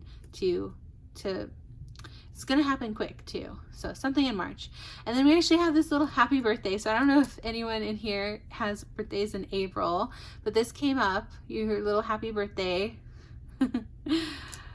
charm here on April. So pretty self-explanatory. You're gonna have some fun. Maybe you're gonna go to someone else's birthday that you love and are excited for their birthday, or maybe you have a birthday. There's going to be a lot of celebrations. Even if you don't know anyone who has birthdays or you don't have a birthday, it's going to be a lot of celebrations in April, which is good. We have May. We have this cute little bear. They're so cute. Can you see it? It's a little button. And they have a little flower. So this one reminds me of the Cups card with the two little kids giving each other little flowers, like so innocent. So this is like sweet, innocent love. You're gonna have some just sweet time. You're gonna stop and smell the flowers, right? After April showers bring May flowers. So you have this cute little panda bear who's smelling the roses, right? So again, going with the flow, being really relaxed and chill in May, which is awesome. Then in June, you have this little dinosaur. So again, maybe this is about the past, and maybe looking into the past, depending on, again, what your particular, whatever comes to mind for you, I'd say, about when I say the past, looking into the past. So that could be looking into something that happened in your personal history. Maybe you're in therapy looking at the past. Maybe you're talking to someone from the past. Maybe, yeah, maybe you're looking up family history. But either way, something about the past here is coming up in June. And then in July, something has died, it sounds like. So you've got skull and crossbones. Something that is, you know, not good for you. Something that is poisonous. Something that has been maybe bringing you down, keeping you down, is going to die in July. So that's actually a good thing. I know it sounds scary, but it's like, it's actually a good thing. It's going to free up more space for the rest of the year. And in August, you're just gonna be enjoying your sweet treats. Again, like the cute little dog enjoying their bone, right? Or their toys. Like, you've just got a lot of fun and sweet treats and excitement happening in August. And then in September, you got this little chef coat. So maybe you're making something that you're excited about. Maybe you have a project, or maybe you're actually going to go to chef school for some of you. Maybe that would be cool. But yeah, something about something you're making is gonna be really important in September. And then in October, you got this little message in a bottle, and the message says yes. So whatever you're going for, or whatever you're asking a question about in October, the answer will be yes. Yes. The universe says yes, something's gonna happen in October that you're maybe really looking forward to, which is awesome. And then November, you have these two little hearts.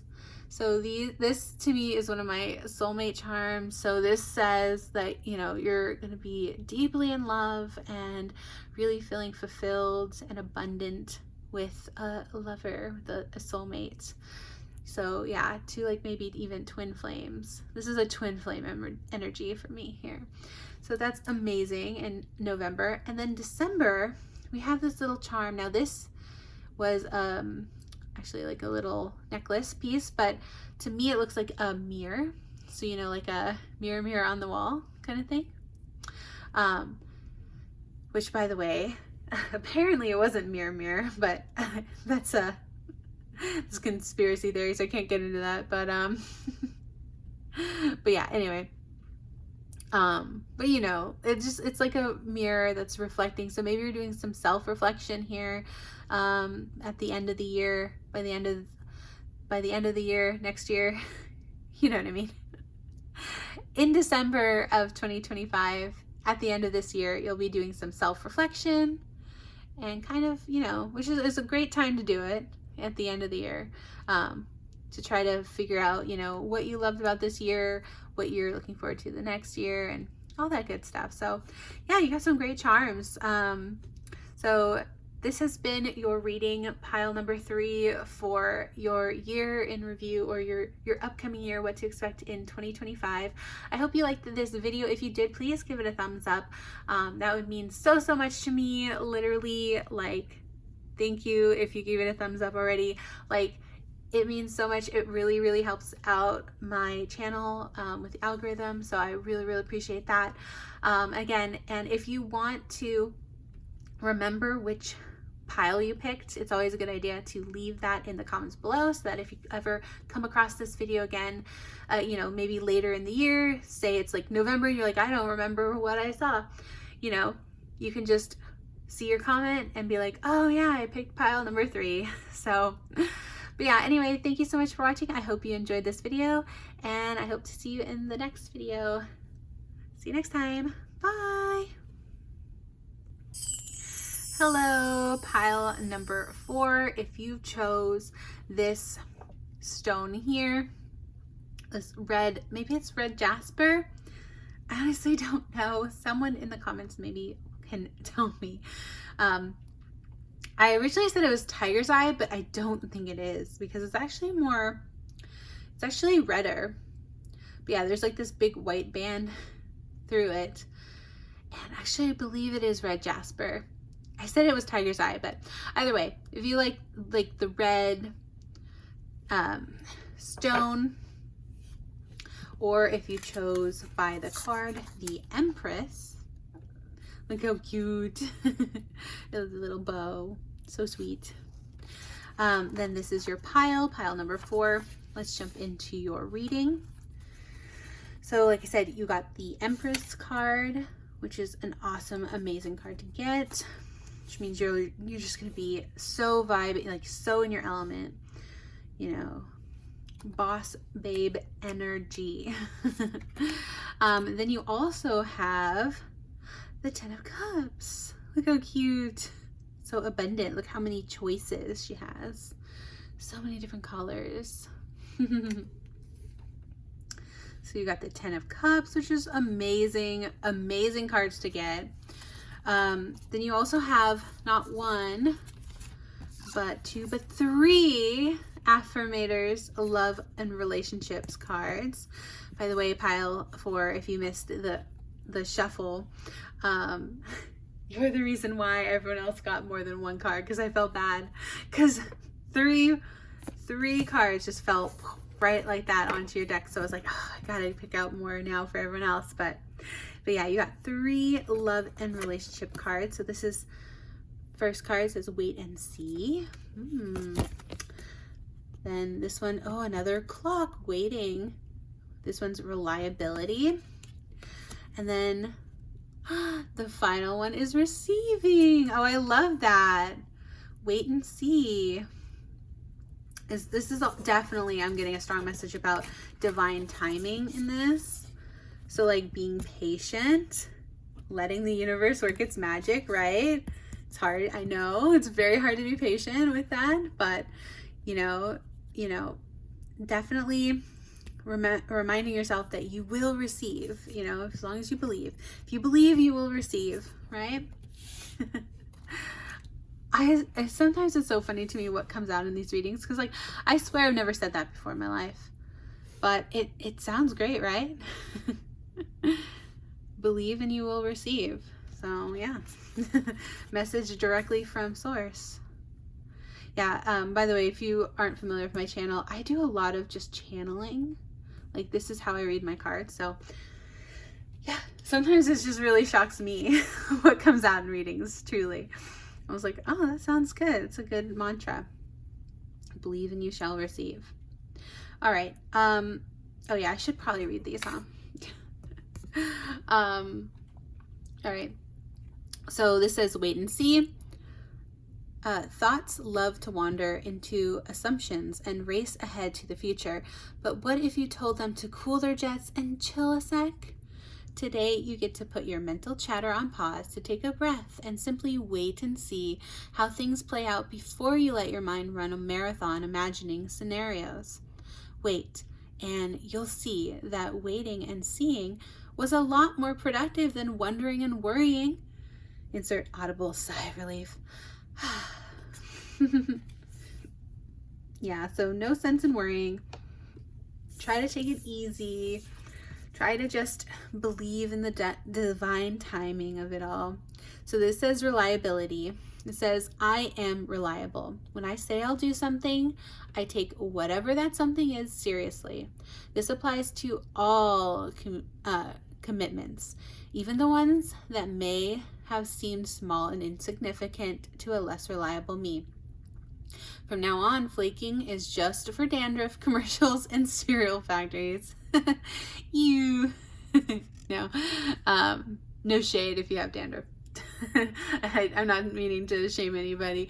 You know, we all have to use Head and Shoulders, I think, once in our lives at some point, but it's just a funny way to put it. But yeah, so basically it's just saying, it's important to be reliable. It's important to be someone that you can count on in other people's lives. It's important to count on oneself.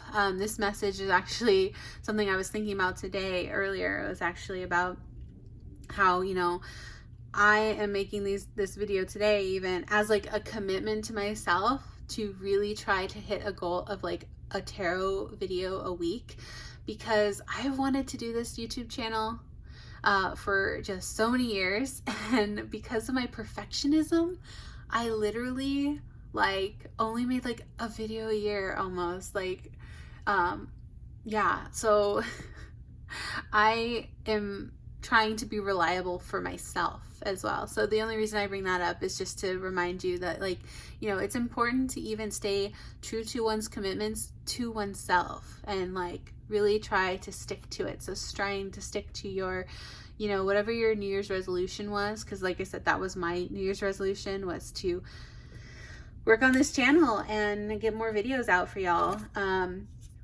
But yeah, whatever commitment you have to others and yourself, definitely it's important to stick to those, and then that will help you get what you want. So this is a card about receiving, which is awesome, with a cute little love heart in the mailbox, so cute. So it says, receiving, I am open and allow myself to receive love in all ways, from all directions.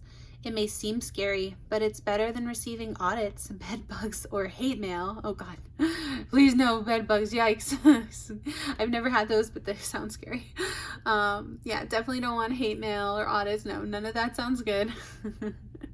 No. We send those are return to sender, okay? What we want is love. So I receive love, and it feels so good that I decide to receive it some more, and then some more, and maybe just a a wee bit more. All right, so that's great. Yay. So that sounds like you're gonna get a lot of your hopes and dreams and wishes come true this year, which is so awesome. I'm so happy for you, pile number 4. All right, then you have the affirmators creativity. So this is about like what to do in like with your creativity or your career this year. You got the abundance card. No way. Y'all, you are so lucky. Pile 4. That's amazing. So this actually was on the top of the deck because I opened this deck today, if you missed the card shuffle. But yeah, this is on the top of the deck, and I didn't know it was going to come out again. That's amazing. So this says abundance. Look at the little wishing well. You're getting your wishes come true. All the little rainbows coming out of the wishing well.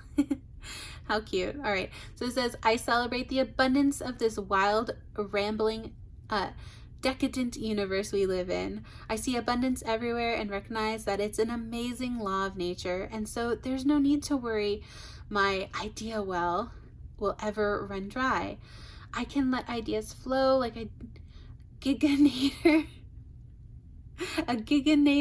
waterfall, then dream up new ones as I sleep under trillions of twinkly diamonds. Can you believe all this decadence is free? So I love this card so much. So yeah, this is the abundance card. It's probably the best card to get in the whole deck. I mean, I just opened this deck today, like I said, but seems like a pretty great card to get. So yeah, you're just gonna be so lucky this year, and you're just gonna get so much of what you want. And again, as long as it's, because again, it was mentioning it's all about the attitude, you know, the attitude of gratitude.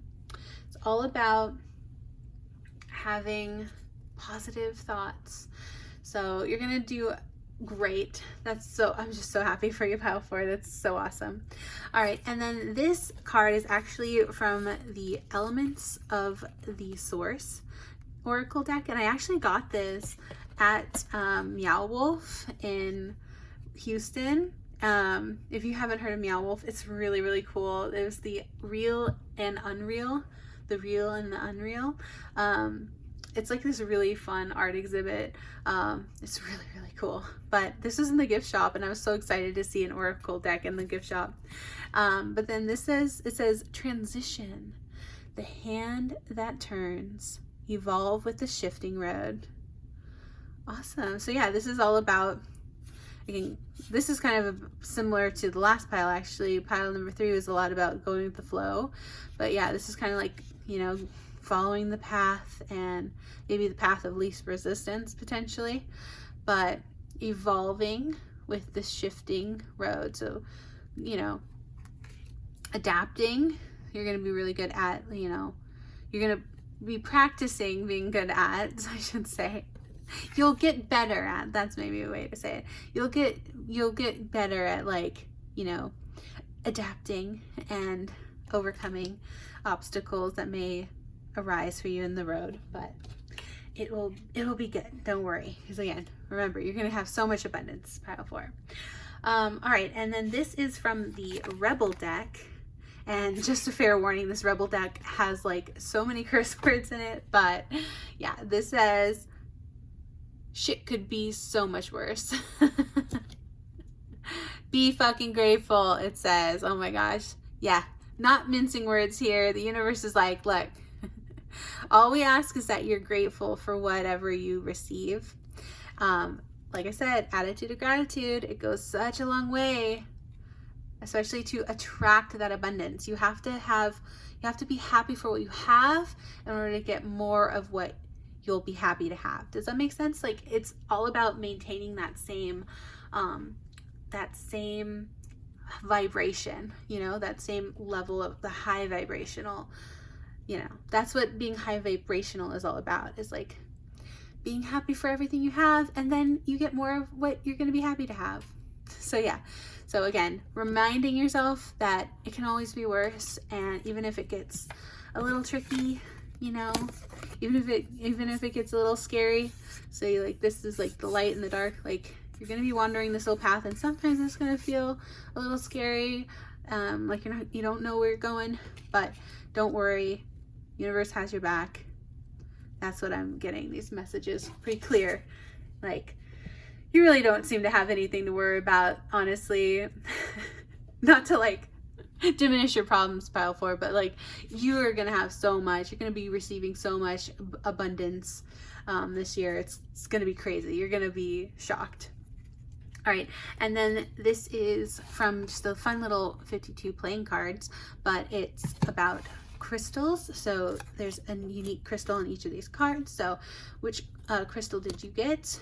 Oh, you got the carnelian. Is that what this is, y'all? I don't know. Let me know is this red jasper? Is it carnelian? I don't think it's carnelian, but it is a similar like color. So it's like that root chakra red color. Okay. But yeah, this is a crystal that could help you this year. It's called carnelian, and it's about creativity, confidence, and passion. Ooh la la, passion. Yeah, so that sounds awesome. Again, 10 of Pentacles, by the way, or sorry, 10 of Cups. 10 of Pentacles also, but 10 of Cups is all about abundance as well, about just having just an abundance of love and happiness. So that's so awesome.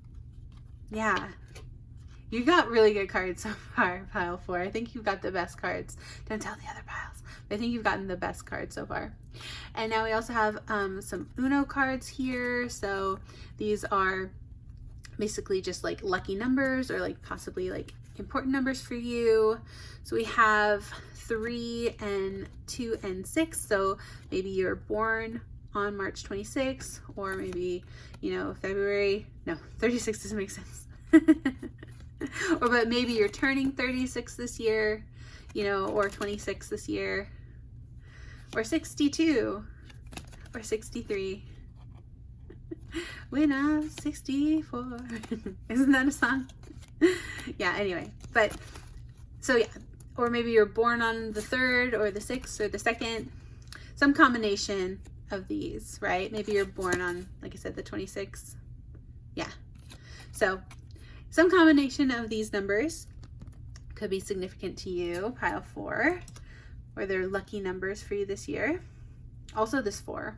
So yeah, those are your numbers. Oh yeah, 4, pile number 4. Okay, anyway, and so last but not least, you have a song. Now I have a playlist of thousands of songs that I shuffle and write on these little index cards, and you got a Poppy song, and yes, it has pink on there. You can see in bold, pink, cotton candy dreams.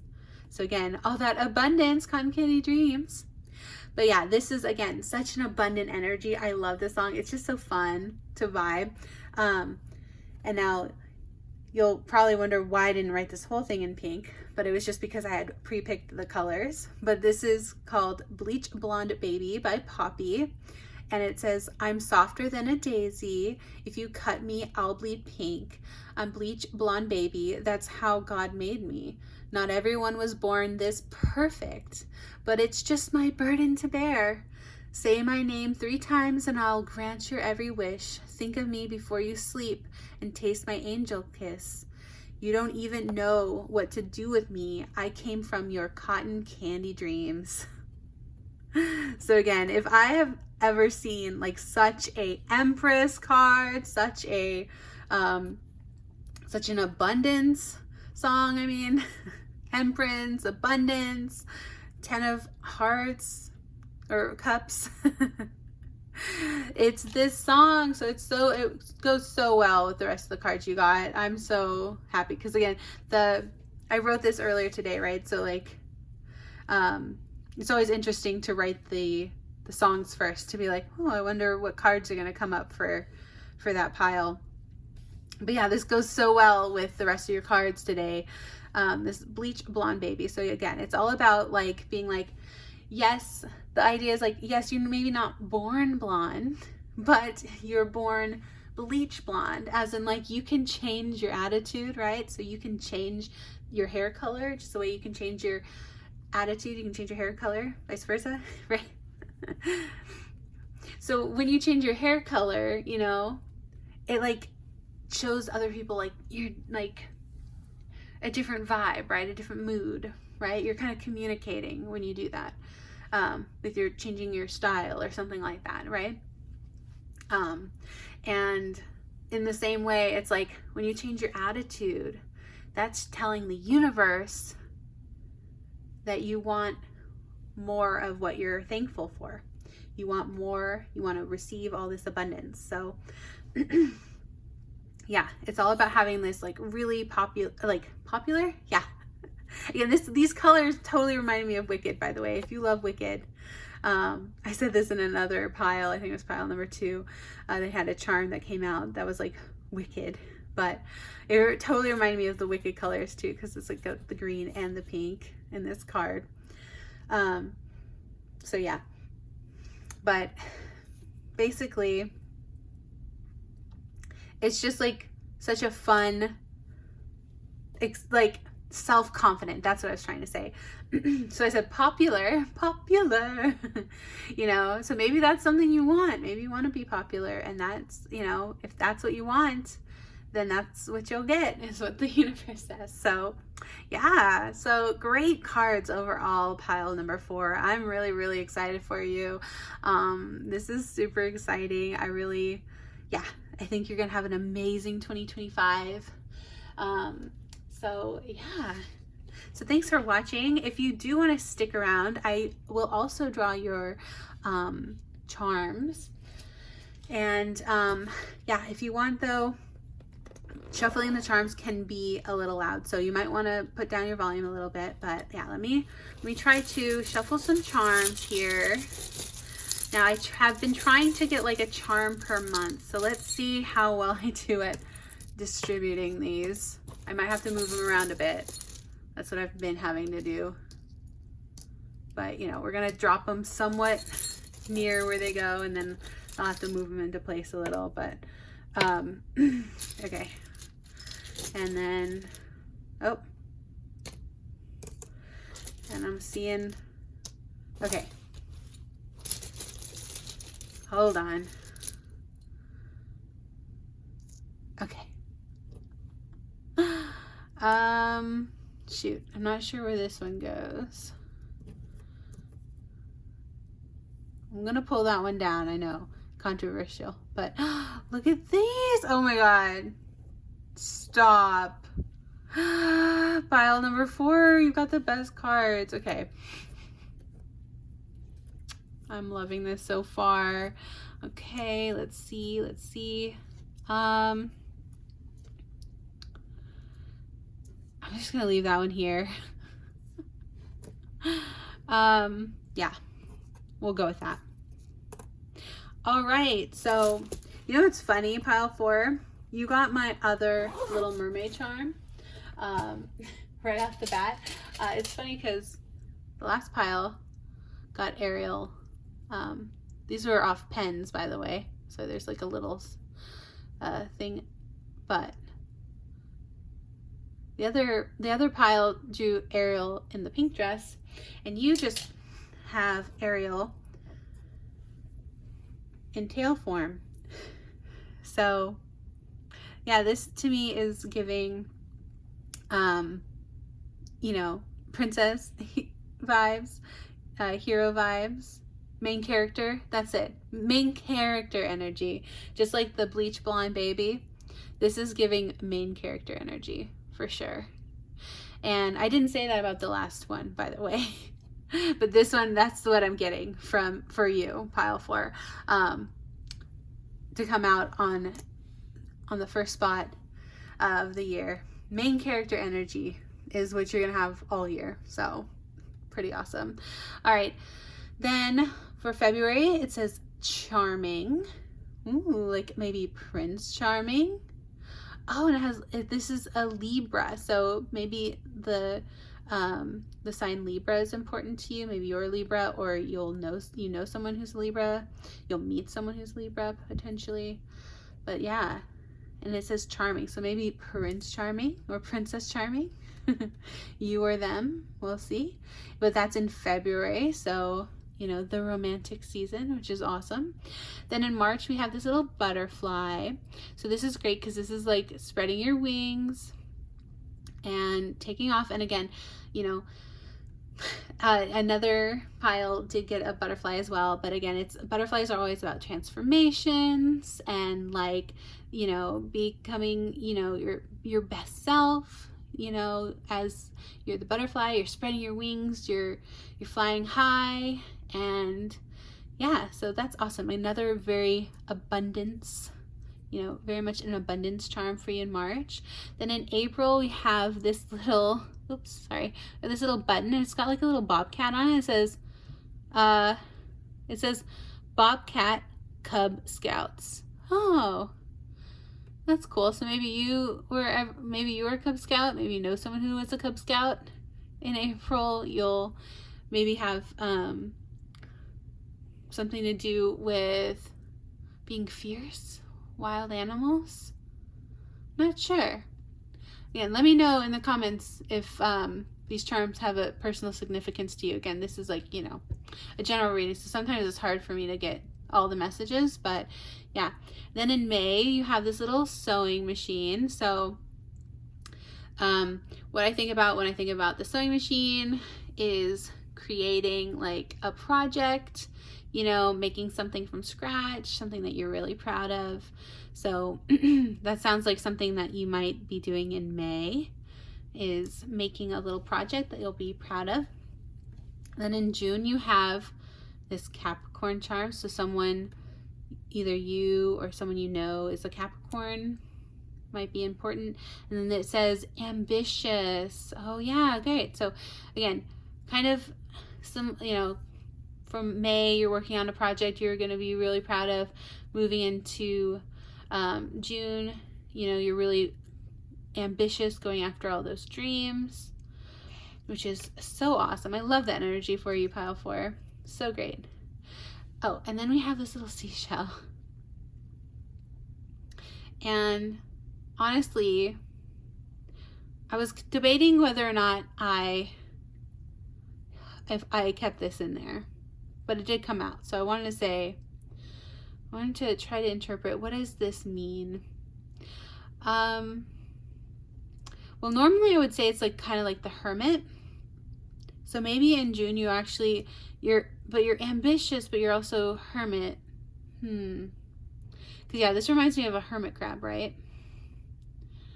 So yeah, I'm not really sure.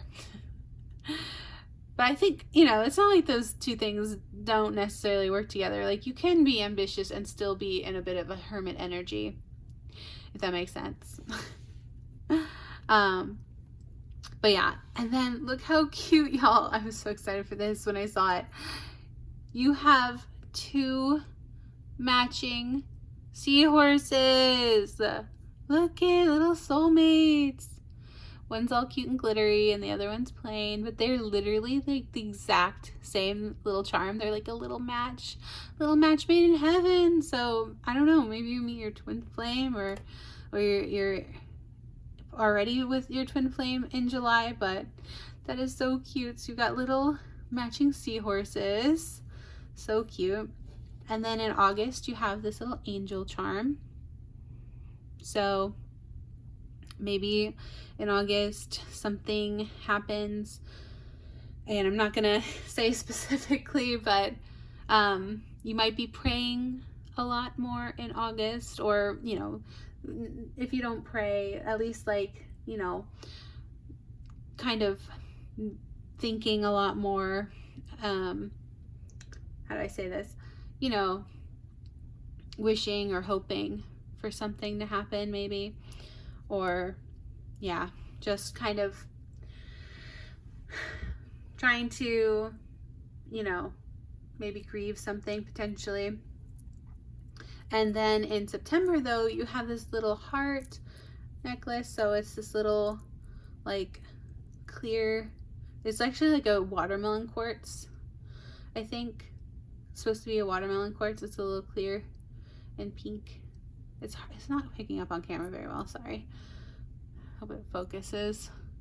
Yeah, it's just like this little little watermelon heart. So maybe that means like new love. Like if I think of, when I think of watermelon, I think fresh. So maybe, you know, a new love in September potentially for some of you. Then we have October. You have this little key. So maybe you'll find the key to something that you were thinking about or looking for in October. You know, you'll have like a discovery or something that will help you in your future in October. Then in November, we have this cute little kitty. And what I like about this little kitty is that they just look like so peaceful and happy and cozy. So yeah, November, just like a lot of happy, cozy vibes, you know, again, maybe more like hermit. I feel like, yeah, this kind of like really fell around this like second half of the year, honestly. I was getting like kind of more hermity vibes. But yeah, you're just gonna have fun, like being kind of maybe more to yourself, but also like just really cozy and comfortable. So that's gonna be good. And then in December, we have the little elephant. And we actually got an elephant in, I think, the first pile on in January, and but it was a different elephant. But this elephant, I always, again, when I think elephant, I think, you know, memories. I think, you know, how they say an elephant never forgets. So maybe we'll be doing a lot more reflecting in the end of December, and thinking about your past, and also yeah, maybe perhaps something requires forgiveness, but yeah, I don't know, like I said, the phrase is an elephant never forgets, right? So, and you know the phrase, like, you can forgive but you'll never forget, so maybe that's significant. But anyway, so yeah, this reading is almost a half an hour. Oh my goodness. I always try to aim for like 10 minutes, I swear, and then they always end up being like a half an hour each. Oh my goodness. It's gonna be like a 3-hour video. But anyway, thank you so much, Pile 4, for watching this video. If you liked your messages, I hope you liked your messages. If you did, please give this video a thumbs up. Let me know, you know, in the comments what resonated with you. If you want to do that, you don't have to, of course, but yeah, sometimes if you just want to leave like what number you drew, like you know, if you just put in like number 4, pile number 4, that way if you come back to this video, you'll know what pile you picked. So say you come back in like August and you're like, what even pile did I pick? You know, you can always be like, oh yeah, I picked number 4. But anyway, this is where I'm gonna have to end this reading. Thank you so much for watching. I really appreciate it. Thank you for liking, subscribing, commenting, all that good stuff. And I will hope to see you in the next video. Bye. Have a lovely day. Bye. Hello, pile number 5. Last but not least, pile number 5. Oh my goodness. So, y'all, can I just be for real with you for 1 second? This video is taking so much longer than I expected it to, because like I always want to shoot for like 10 minutes per reading, and then I end up doing like a full half an hour per reading. But I only say that because you picked pile number 5, I just wanted you to know that 5 is actually my personal favorite number. That's why I decided to do 5 piles. So yeah, that is why, because normally I would just do like 3 piles. Like a lot of people only have like 3 piles per pick a card, and you know, sometimes 4, but very rarely 5. So but yeah, just want to let you know, if that's why you picked number 5, because 5 is your favorite number, just wanted to let you know that 5 is also my favorite number. But anyway, you're like probably like, that's not why, but but yeah, anyway, I just wanted you to see that you also got the Sun card. Look at that. Isn't that glorious? The Sun card, this little corgi butt. So funny, so cute. Little sunflowers, and obviously the gigantic sun up there, so pretty and shiny. So yeah, like I said, I think it's just funny because like this card came out for pile 5 eventually. If you can watch the pick a card, if you, I don't know, it kind of came out at once, honestly, with piles for piles 3 and 4. Sorry. That's the thing. I've been recording for the last few hours, y'all, so I am sorry if I'm a little rambly. I'm getting tired, but like I said, I really wanted to have a pile number 5 for this pick a card, just because 5 is my favorite number, and I almost never get to pick 5 in tarot reading, so I wanted to be able to have that for you today. But yeah, also the Sun is like, because I'm a Leo, the Sun is like the card that represents Leo, that and strength. So I just thought it was funny that the Sun came out also, because this is kind of like my pile too.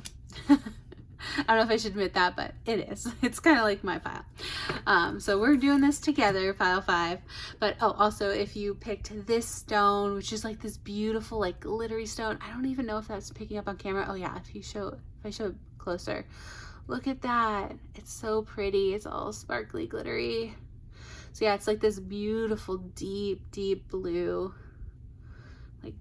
like ocean blue, or like night sky galaxy blue, with pretty little glitters in it. And it's actually called sunstone. I did look it up because I was like, I didn't know if that was true or not. Oh, sorry, no, I was wrong. It's not sunstone, but that's maybe they call it that, but it's goldstone, and it's because it comes in like this color too. I got this little charm in an earlier pile, but yeah, it's like this. So again, it's very glittery, sparkly. It's very beautiful. It's honestly one of my favorite gems. But yeah, it also comes in blue. So I don't know if it's man-made, like, because it looks like it's man-made, but it would be incredible if it was actually natural. I don't know.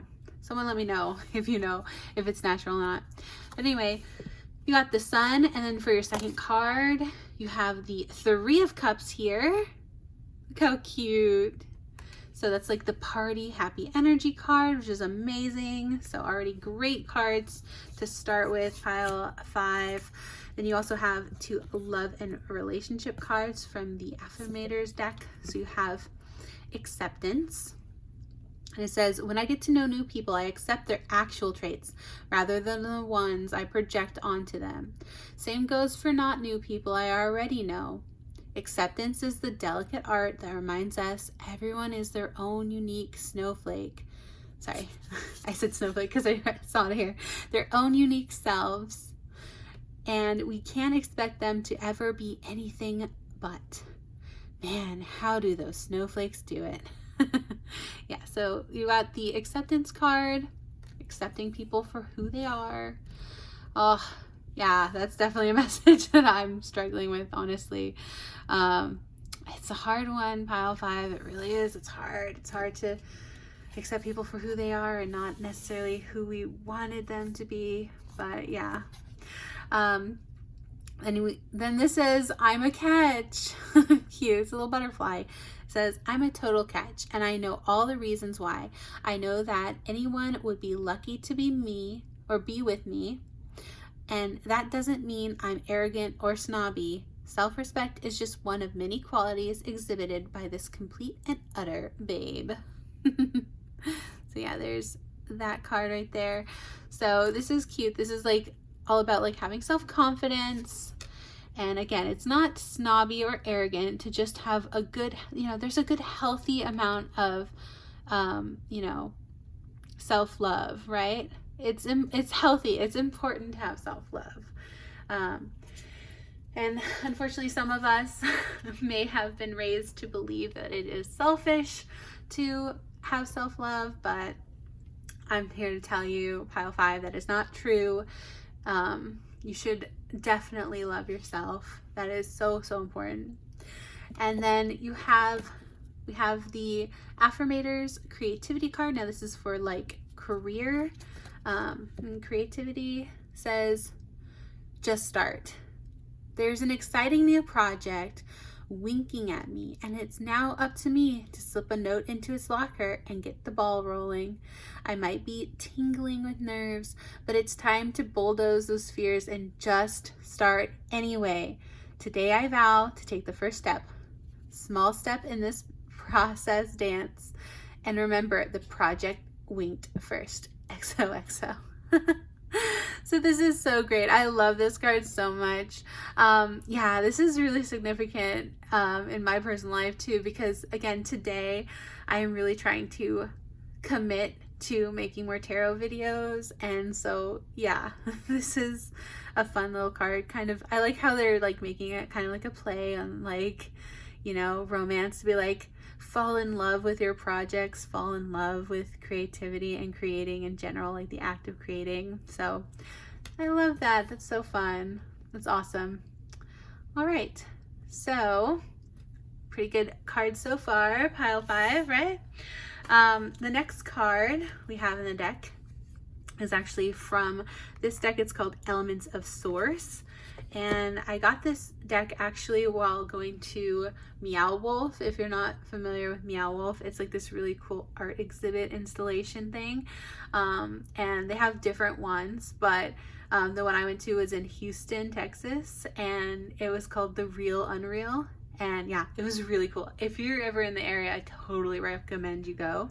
But this is actually in the gift shop, and I was really happy to find like an actual Oracle deck in the gift shop. So that's where this is from. And this card says it's part of desire. It says burden. Ooh, the core is desire. The substrict is abundance. And it says the more you carry, the slower you move. Oh, okay. So this card it sounds like it's about kind of letting go of the burdens then to help you move forward. So yeah, that's always a good message, to let go of what's no longer serving you so that you can have more room for abundance and have more room for good things that are serving you, right? So that's always a good message.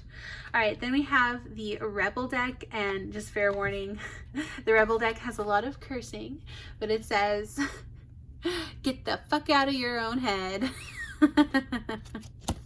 I love that. That's always good. When it says, get in your heart, it misses you. Aww. That's cute too. So again, this is a good message about just like, don't try to like think about something too much to where like you're super worried about it, or you're like, basically, for example, when it comes to especially this project, right? It says you have a project you're working on. don't think about it so much to where you're going to convince yourself not to do it, or think of all the reasons why you shouldn't do it, or think of all the things that are going to stop you from doing it, right? It says just freaking do it. And it says, you know, really think with your heart, it's saying, you know, focus more on the feelings, focus on what it's going to feel like to accomplish your goals, right? Think about that. So yeah, it says get in your heart, it misses you. Oh, that's sweet. All right, and then we also have these. This is just from a playing card deck, but it's 52 cards of what like gemstones, which like crystals and gemstones will be good for you. And I didn't realize this when I shuffled, but we actually got 2. Yay. So let's see, which 2 do we get? We have opal. Oh my God, I love opal. Opal is one of my favorite gems ever. It says happiness, faithfulness, and loyalty. Awesome.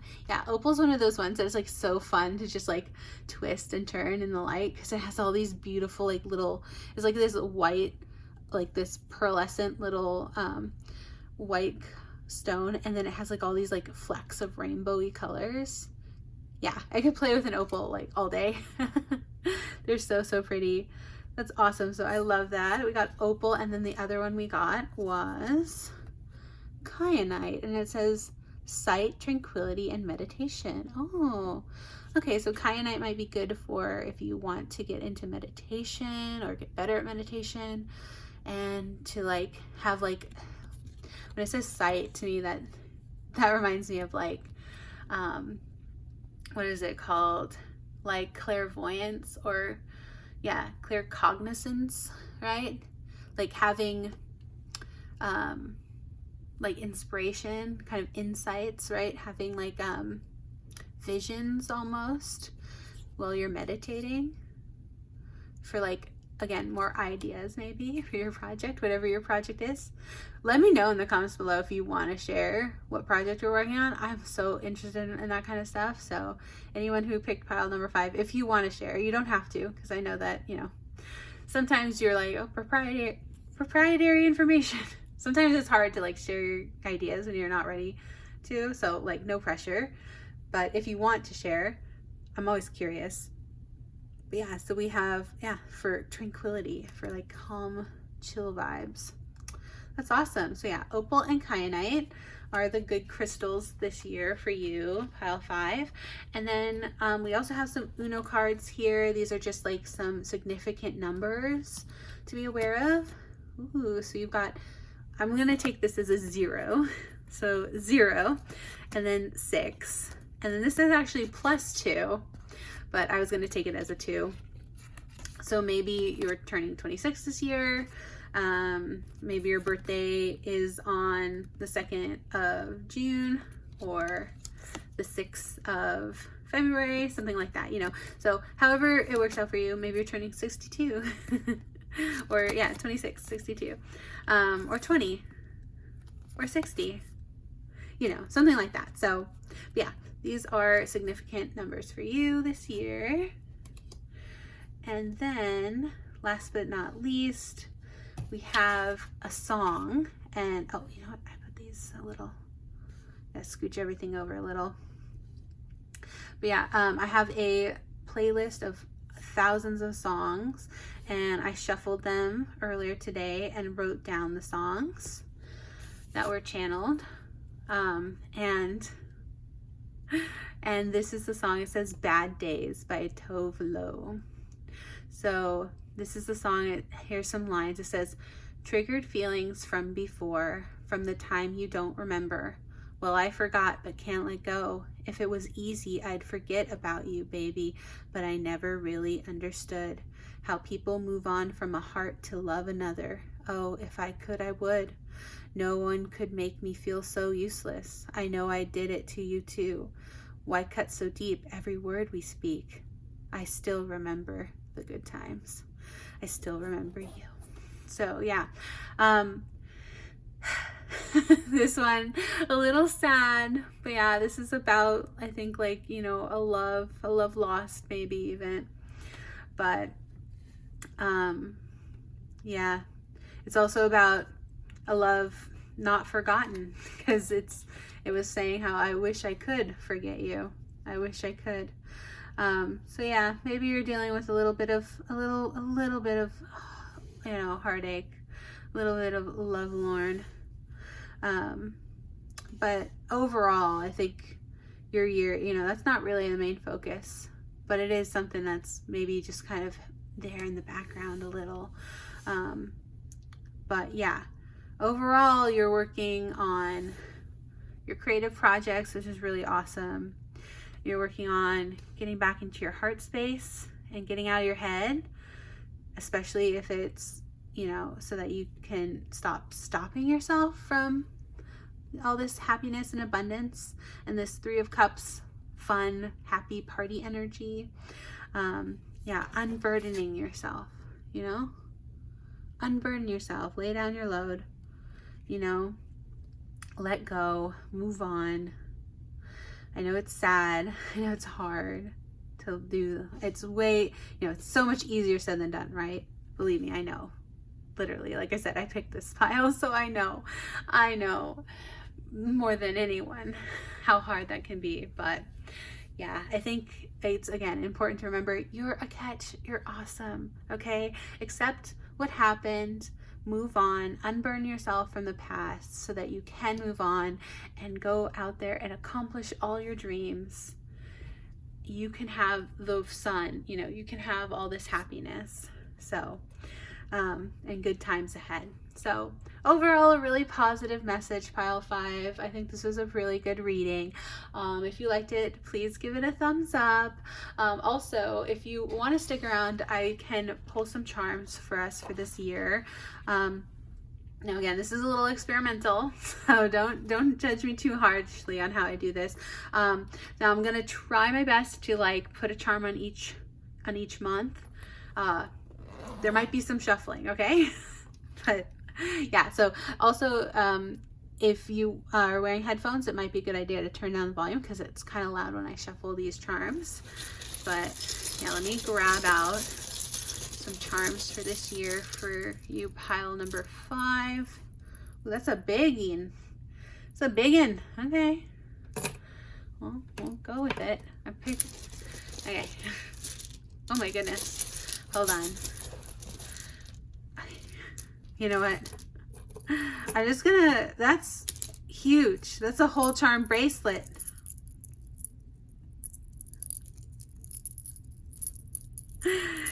It's a keychain. Okay. I'm gonna put it where I actually was probably gonna drop it. Was on February. I'm gonna, like I said, I gotta be a little more strategic here with how I'm doing this. Like I said, I'm just kind of going with what feels good. We're just gonna,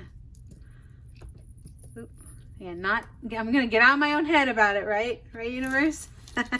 Oh, what is this? Oh, okay, you know what? This is a moon. Y'all, and look, okay. I can't believe both pieces. What are the odds of that? Both pieces of this, because this is actually a ring that's been broken. Oh no. Oh, how'd that get in there? Okay, it's a chakra. I'm gonna have to look up what chakra that is. I've forgotten. Let's see. Oh, similar. Okay. Let me just, sorry y'all. Again, I'm trying to get out of my own head about it. All right. Oops, do I want, okay, I'm gonna leave, okay, there's multiple chakra ones coming out. I have unfortunately forgotten some of my chakra, so I needed to brush up on that. I forgot those are in there.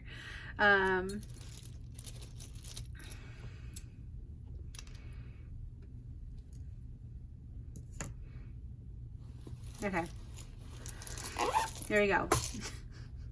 What is this? Oh. Okay. let's see. I thought this was a ghost at first. We'll put that in March. That one's there. This one's here. Okay. There we go. Sorry, that took a little longer than most. Pile number 5. I was trying my best. There's a lot of like bigger pieces in there. All right, so on January we got this little cat. Very cute little kitty. So the way I'm interpreting this cat is, you know how cats are quite, well, they can be quite standoffish a little bit, but they're kind of like, you know, they're kind of in their own little world, right? They're very independent, and they're very, like, some would say antisocial, right? Or aloof or standoffish, but others would say they're just like independent, and they are self-reliant, and, you know, like a bit introverted almost. So yeah, so overall, what I'm getting at is this cat little charm reminds me of sort of the Hermit card in the tarot, if you know what that is. It's about, you know, kind of sticking to yourself, being independent, doing your own thing. So yeah. Now, here we go. Finally, I'm like, you're like, finally.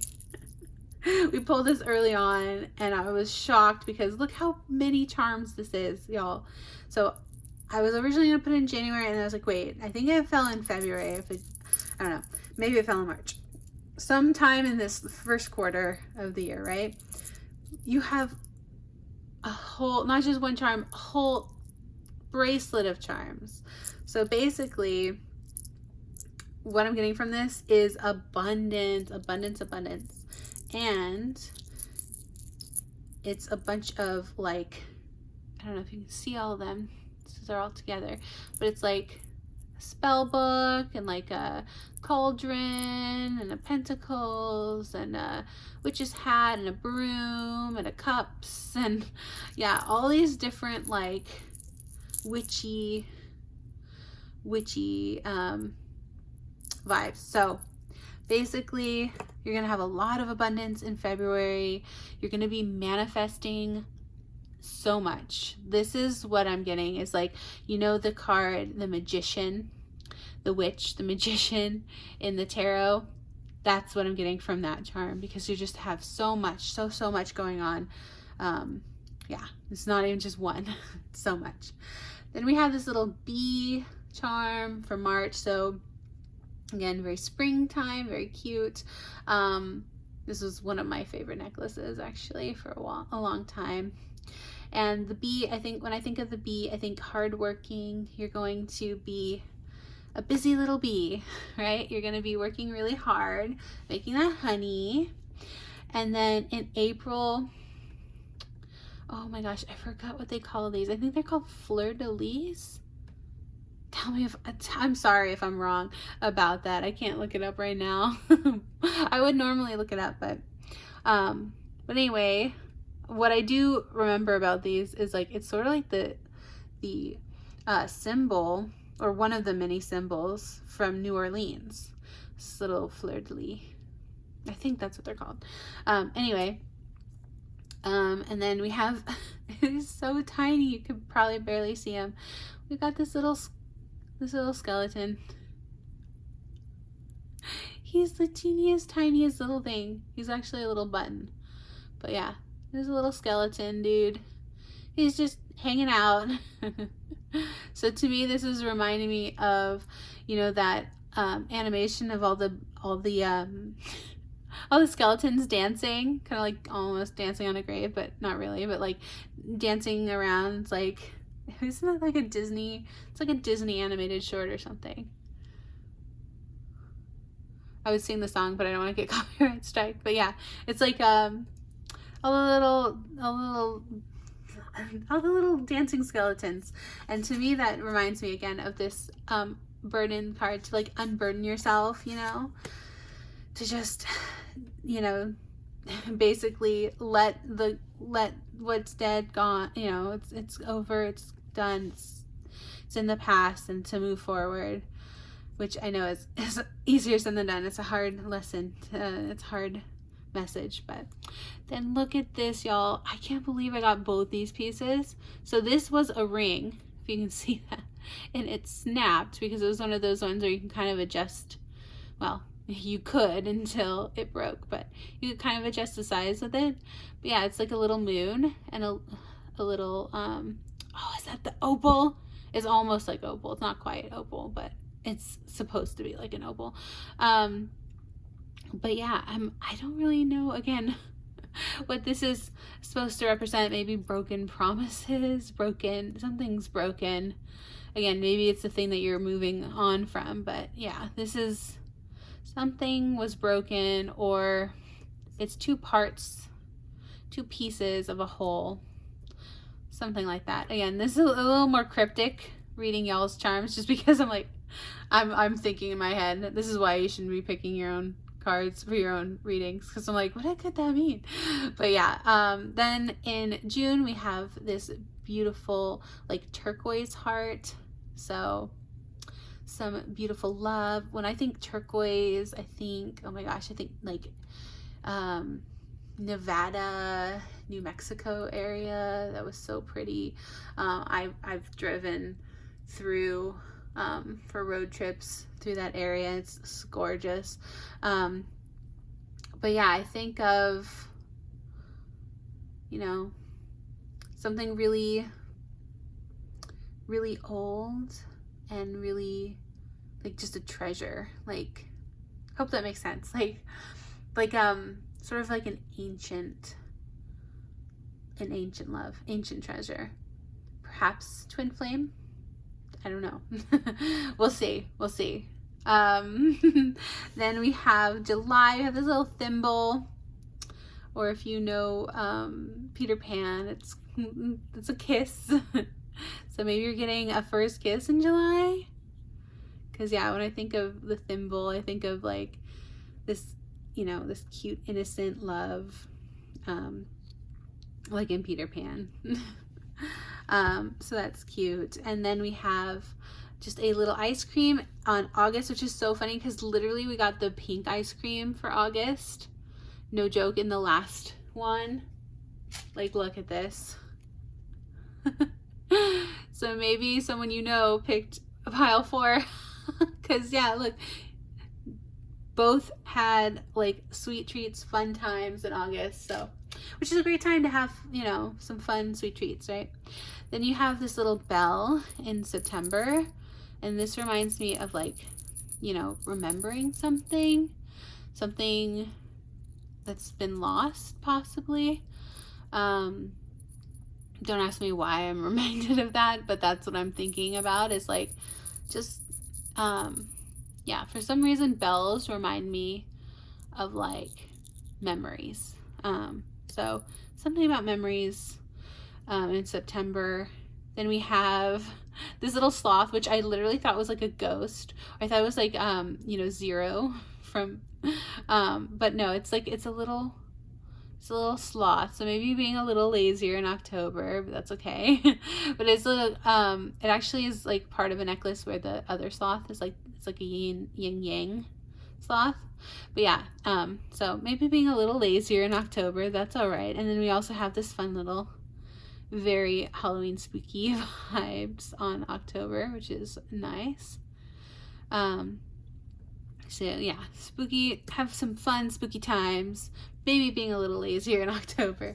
And then in November we have this green heart. So again, is this a green aventurine? I can't recall what kind of green this is, or which stone this is. I'm sorry. Almost looks like malachite in a way, because it's got like black banding, but I don't think it is supposed to be. But anyway, so yeah, green heart, maybe potentially jealousy. I don't know. I'm not sure how to interpret this one either, but maybe it's significant to you in November. And then in December, oh yeah, I forgot, we had also this chakra. So we have a couple chakra stones here. And of course, I cannot recall the chakras. That's why I was like almost ready to put these back. It's been so long since I've reviewed the chakras, y'all. So I know the root chakra, and I think this is the solar plexus chakra, is up right above the root chakra. And then I think this blue chakra was like, isn't the blue chakra the throat chakra? Again, please forgive me if I'm wrong, but I think the blue chakra is the throat chakra. So maybe there's something in December you've been wanting to get off your chest for a long time, and maybe you finally have the courage to say something in December. I'm not really sure. But yeah, that is what you got for your charms. Again, sorry if this charms was like a little more like, I'm not so sure, I don't know. I'll try not to pick a pile next time, because I think that's affected my charm reading, honestly. But hope you understand pile 5. I really appreciate you being here. Thank you so much for watching this video. If you got to the end, thank you so much. Please give it a thumbs up if you liked it. It really means a lot to me. It helps me with my algorithm and continuing, you know, my motivation to keep making these videos, because yeah, like I said earlier, this is sort of like my New Year's resolution, is to try to commit to like a video every week. Hopefully I can stick to that goal, but yeah, that is the goal. So thank you so much for being here. Thank you so much for supporting the video, liking, commenting, sharing, all that good stuff. Yeah, subscribing if you like my channel, if you like these vibes. Yeah, like I said, trying to make a video every week, so hopefully I will see you in the next one next week. But thank you so much for being here. I appreciate you, and I hope to see you next one. Have a lovely day. Bye.